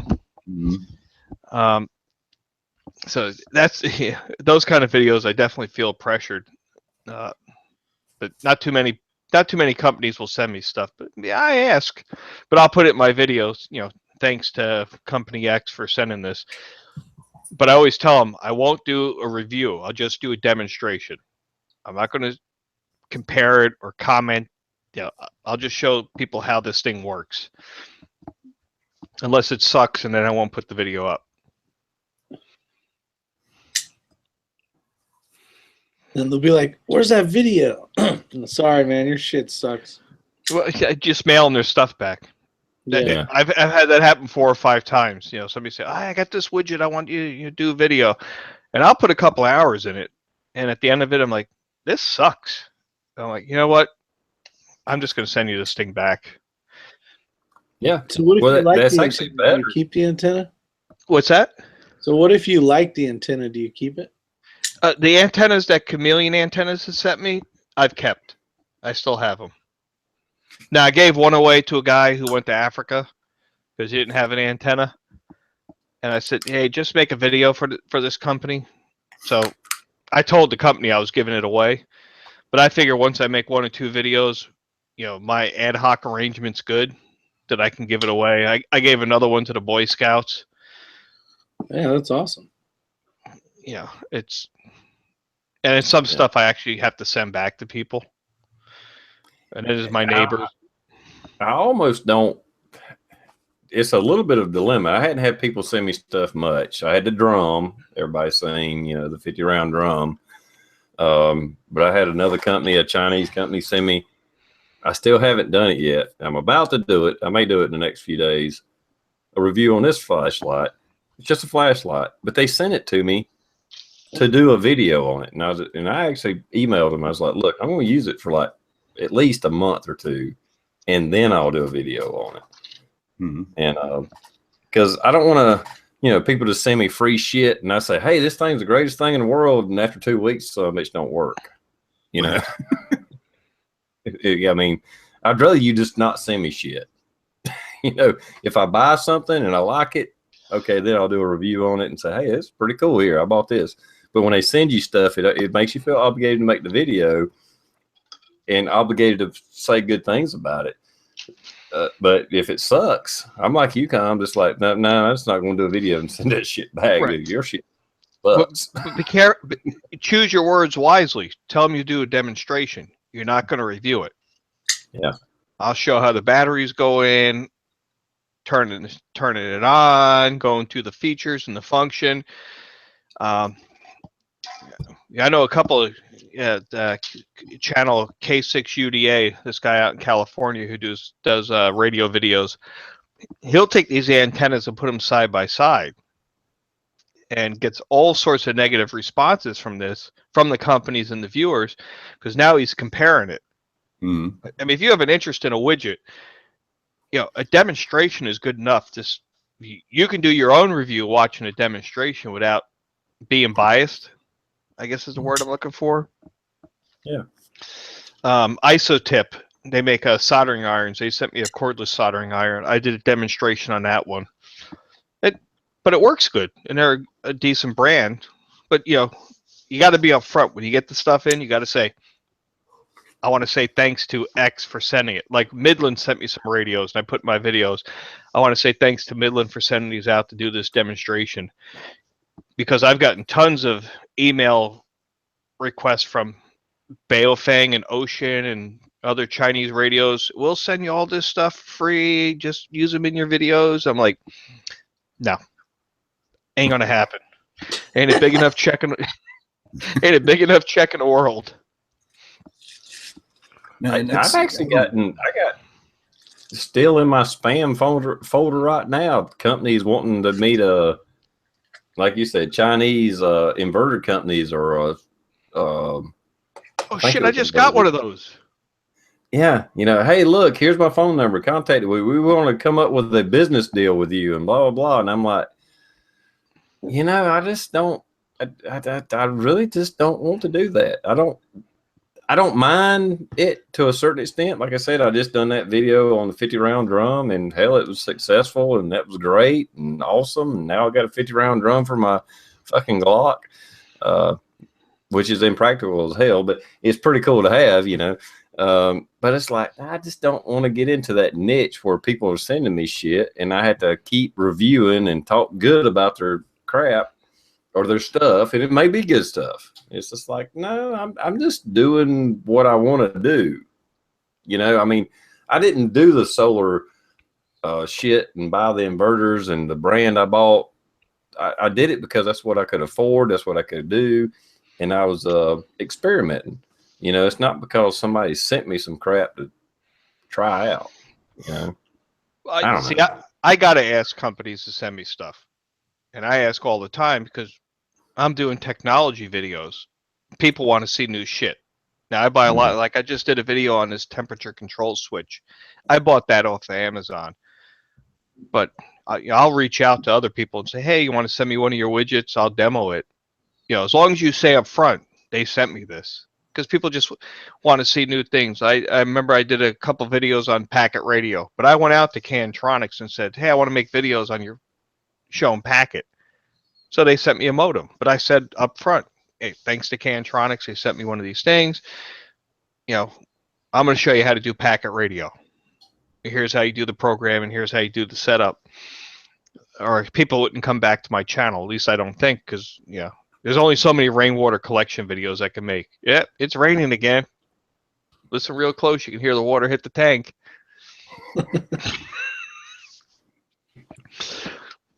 And all my buddies, every time they buy a new widget, I take that shit out of their house. So now I go over there, hide their stuff. Oh, you just bought that new Kenwood radio. Yep, I need that for about a week. I mean, I think it's a good thing. It can be a good thing, especially you do have a technology-based channel, no doubt. So, yeah, it's not like you can go out and buy freaking new shit every week and do some kind of demonstration on it, because you going in the hole hard and fast if you do that. Oh, this shit gets expensive. Go ahead, Blue. I was gonna say, not with the AdSense you make. I mean, Christ, you spend $5,000 on a piece of equipment, you'll make that back in like 10 years, maybe 20. Okay, not true. This year I probably got $1,000 on AdSense. I got the 1099. See, is there a limit you have to get before they send you one of those? 1,000. Evidently 1,000. I've never made that in a year, so I don't know. Yeah, I saw something the other day on over 1,000. All right. Yeah, if you hit over 1,000, they'll send you a 1099. All right, because Pops asked me the other day, he's like, because I commented on his video about AdSense or something, and he's like, whenever he was talking about, YouTube is technically a business expense. And I was like, and he said, well, don't they send you a 1099? I'm like, I'll PM you. Because I was like, shit. Like, I've never gotten. No, Go ahead. I've gotten a 1099 for the past 3 years. Yeah, because here in PA, if you hit the lottery, like a scratch-off ticket, if you win $599, you don't have to turn that into taxes. But if you get 600, then you have to claim that as income. So and I'm seeing that out in the external, $600, $600. Yeah, but even before they would 1099 me, when it was less, I always put down. I would just go to your total and analytics and put that number in a hobby that earns an income, and just put it on there because it's better to do that and have the problem. But yeah, and that's what I did here. I mean, AdSense is. I mean, unless you're like Hickok 45, you ain't making a living from it. No. And I think that's the problem with a lot of people that start YouTube channels. They think, hey, I'm going to this is going to be a second income or a living. It's like, unless you got some kind of niche and you're going to hit like 1 million subs or whatever, nah, you're not going to make a living off YouTube. You're not even going to make a second income off YouTube. I mean, you're going to spend more money on videos than you're going to earn. Period. TR, you just talked to my wife and you ask her if we're making money on this. I go to Ham Radio Outlet, drop $100 on connectors. She's like, "What are you doing?" Well, I got to make a video.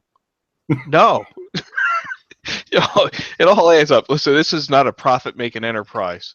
No. At least I haven't hit the sweet spot. No, I hadn't either. Like I said, that last video I made, I spent $50, and it was just $50. I'm just guessing, just throwing a number out there. I burn up 200 rounds of 9mm ammo, and I'll probably make 50 cents off of it. I guarantee you that 200 rounds of ammo cost me more than 50 cents. Now, a couple of weeks ago, I had this company. I think it was in Arizona, and they sell radios. And the guy goes, "Hey, I want to get into an arrangement with you. I'll send you radios. You can keep them. Just make videos with them." And there are all these Chinese import radios. But this dude was selling these little tiny $25 radios for $150. I'm like, "Have you heard of Amazon?" "Well, I don't tell people about Amazon." I'm like, I don't have retards on my channel. They're going to see this radio and know they can get this for 25. I'm not interested. I mean, you're ripping people off. What are you doing? Buying them from Amazon and selling them on this website? I mean, they were out of sight with their prices. Yeah. I don't tell people about that. Who the hell don't know about Amazon? But it was the same radios everybody's buying, and he's selling them for $150 a piece. I was like, this is a $25 radio. Well, not everybody goes. Got to make a living. Not through me. Yeah, I got to maintain some level of credibility. Yeah, I did try. Just like the $25 radio, but a lot better. Yeah, I did. I remember reaching out to the battery company when I did my off-grid solar. I said, "Hey, I'm going to build this off-grid solar. You want to provide some batteries? I'll do a demo." They're like, "No." Thank you for emailing. It's like, oh shit. Okay, at least I tried. Yeah, the weird thing with my channel, I mean, like I said, I keep saying my channel's not that big, but I keep having like these emails, kind of like you guys are getting. "Hey, you want to try the product? Blah blah blah." And the last one was, what was that? The Geometrics thing. And I told them straight up in the email before they even sent it. The first message I sent back was, "I'm going to do an honest review of it," which I didn't use Columns' wording, but I was like, "I'm going to do an honest review of it. And if it sucks, I'm going to say it." I was like, "So if you're comfortable with sending it to me, go ahead." And it was a good product, other than the part where it fucking fell out of my pocket a couple times because the clip. And I told them, like, before I put the video up, I'm like, I'm going to tell them straight up that this part sucks and it needs to be fixed. But other than that, it's a good product. And but the part that pissed me off was goddamn Streamlight. Those fuckers. I'm telling you right now, I spend so much money on Streamlight flashlights, and they actually contacted me and said, "Hey, well, we see how much you've purchased or, gotten through the department. We'll send you a light a month, and you check it out and do a review." I was like, "Yes, hook me up," because I love fucking Streamlight. Those fuckers have never contacted me back, and that pissed me off because I love fucking Streamlight. I thought you guys used to use Surefire. No, we use all Streamlight. Surefire is expensive. That's why I thought all cops used it, because they get the best. You get to write it off. Our department. The guys I work with all have those Surefire lights, a little rubber washer that you can grab with your fingers. Yeah. But that one really pissed me off because I was like, they got me all hyped up that I was going to be put on this review board or whatever. And I've never done a bad video about a Streamlight because they're not bad lights. They're good for what you pay for. Almost all of them that you pay over $100 for come with a lifetime warranty. I've got a fucking light in the house that still has the halogen bulb. And I've sent it back to them fucking 3 times in the last 17 years. And they replace the guts and they send it back because something happens to where it drains the battery on its own without you actually using it. And they honor their lifetime warranty. They fix it and they send it back. All you got to do is pay the shipping to get it to them. They ship it back. And well, that talk about lifetime warranties. If you guys are going to get firearms, many years ago, I bought a Daniel's Defense AR before they exploded in popularity. I think I paid $900 for it, and they got the lifetime warranty. Now you can't even get one because they're like backlogged a year.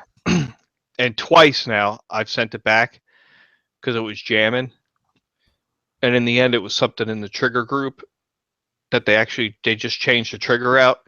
But to Daniel's Defense credit, I called them up. I was like, I'm having this problem. And they're like, okay. FedEx will be at your house in 2 days with a box. Don't you want to know what the problem is? Nope. They'll be there with a box. Wow. That's awesome. And what was happening is I'd fire a shot, let go, and the bolt carrier group was coming forward and stripping off a round and going in the battery and would stop. And it was something with the hammer was pushing up on the bottom of the bolt carrier group, slowing it down. It wasn't allowing it to go forward. And then I tried to pull the trigger and I couldn't pull the trigger because the hammer was already sitting on the firing pin. So the first time they said, "Oh, it's your suppressor." We changed something we changed the rings out and it was still doing it. And then I called them up. I said, "Hey, it's still doing that thing." And they're like, "All right, they're coming. They'll have a box." And yep, guy came, put it in the box, they took it away, and now it doesn't do it anymore. That's a good company. Yeah, anytime you hear a company that actually stands behind anybody can say we got a lifetime warranty. If they don't actually and mean it, yeah, if they don't actually do it, it don't really mean shit. I mean, I can put a lifetime warranty on anything, but if I don't actually go through with the actions, anybody can say, "Hey, we got a lifetime warranty," and then you call them up and you're like, "Well, no, that's your fucking problem." Yeah. Right now, they told FedEx adult signature required. Yeah, you think FedEx waited for the signature? Nah, I came home from work, damn box is sitting next to the front door. I'm like, ooh, I know what that is. I better get that inside. If we've had that happen where I work at fucking MedFast, they'll send goddamn narcotics through the mail. Your doctor phones in the prescription, and because it's cheaper and people don't have insurance, they buy it through MedFast. Christ, we have oxys coming up missing all the time because the fucking UPS, it's mostly UPS. signature required, but we're going to leave it in the fucking door in front of an apartment complex. Yeah, that's not going to come up missing. With a big label that says meds. Yes. Yeah. What the fuck?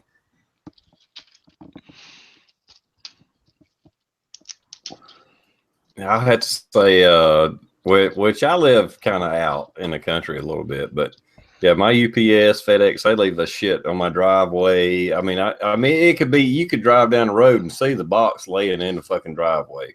Or like that poster I sent you. Yeah, exactly. They did have it hit a little bit. It was on the camper I have down parked at the bottom of the driveway. Did you get that in a frame yet? Not yet. Not yet. But it's rolled up. I do need to get one of those frames and put it in there.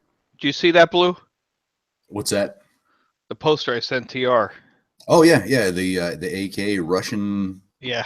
Yeah, I saw it. That was awesome. I got that when I was in Moscow. That is cool as shit. And matter of fact, I need to put it on that wall over there so it kind of shows up. I have to do that. Yeah. Because that's awesome. I mean, you just don't can't get that shit anywhere. You know. Mm-hmm. What was the year on that? I think 86. Oh, was it 80s? Okay. It has two models on there. I didn't know there were two models. It would do me no good because I don't own an AK and I don't understand Russian. So I'm thinking about getting an AK. They're kind of fun.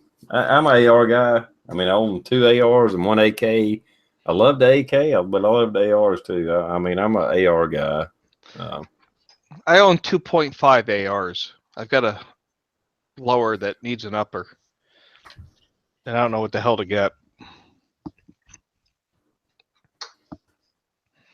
So you guys that have like intros on your video, like TR, and I know Rick, you guys have like actual, it looks like somebody made you guys an intro. Where the hell do you get that? Because I want to change mine up to get it looking a little better other than that thing. I don't know. I had one of my subscribers actually sent me that intro that I use. I don't even use it all the time, but just every once in a while, that one where the bullets going through the TR prepper. Mm-hmm. That I got a link sent to me to download that. I have no idea where they've done that. Now they have all your credit card information. No, I mean, it was just a link here. Okay, here, download. I had an intro and everybody like left negative comments. Why do I want to listen to this bullshit in front of your videos? It was like Morse code. I think I said be prepared or something. If you're going to do an intro, make it 5 to 10 seconds. Don't do a 30, 40, 50 second intro. Just do like the intro I got. I think it's only 5 seconds. Mm-hmm. If you're going to do that, just do 5 seconds. That's just my personal belief, because when I'm watching videos and I click on a video and I'm watching an intro, and it's like, it's getting toward a minute and I'm like starting to skip. I'm like, where's the fucking video start? You know, You look for the little yellow line on the fucking bar on YouTube to find where the video breaks. But yeah, there's a couple people that do fucking 3-minute intros and then a minute video and then a fucking 4-minute outro. It's like, Jesus Christ. I call it the money shot. You better hit some substance in the first minute, and I still don't hit it with my videos. I think half my views drop off halfway through the video. Well, if anybody out there fucking makes intros and it's not expensive, let me know. Send me something, like, because I mean, I'm looking for something new. It could be something simple, but like TR said, 5 to 10 seconds max. What's your overall theme though, Blue, for your channel? Is it prepping? No, it's a mosh pit. Whatever I feel like doing. So it's the Bubba channel. Well, yeah. I might shoot a gun. I might show some fucking farm animals. I might show a flashlight. Next day, I might. So you could be Yankee Bubba. I could be. Bubba shit. I mean, I like my intro, but it's real basic. I mean, if somebody could spice that up a little bit, like with just well, here, let me turn off my camera, like that right there, and just like TR said, what you see right there with like a bullet going through, fucking shattering it or something, just a real quick 5 to 10 second, that'd be sweet for me. Yeah, I think that's all you need. If if anybody watches my videos, they know I don't even use that intro that much. Just every once in a while, if it's and not all of them, but if it's a shooting video, every once in a while I'll throw that on there. If I'm going to edit the video and splice shit together, I'll throw it on there. But as most of you know, I don't edit my videos for the most part. It's like if I do a 3-minute video, turn the camera on, turn the camera off, it's like, nope, straight to YouTube. And away we go. Hey, TR, your intro should have that noisy fucking chicken. Yes, it should. Oh no, that should be TR's like His avatar. His name, TR Prepper, with a fucking rooster blowing through it and blowing it apart. That'd be Screeching at you in the middle of your video. Noisy fucking chicken channel. I think I need to get out there and videotape my rooster doing his crow. Just put the camera on him and and then do that for an intro every time. That's your intro. Put that holster on his back with one of your pistols. I think it'd break his little chicken legs. All right, guys and gals, let's go ahead and wind this up. It's almost midnight. I'm a little bit over what I normally go, and I got to go to work tomorrow, so let's wrap it up. Anybody got anything else they want to talk about right quick? I got a couple new videos out. One, I tried doing something a little different than normal, so we'll see how it goes. It's kind of like a miniature movie for one of my, what would you? I seen you had another, what would you do? What the latest video that I seen, was that the answers or was that another question video? I think Rick froze up. Anyway, Blue, you got anything going on, man? Wow. I'm good. Dog was doing a bunch of fucking around back there. I thought something was coming in the garage, but no, I got nothing. Thanks for the invite. You guys out in the external chat kick ass as always. Good to see Calms here, Rick, and yourself there, TR. And Syria.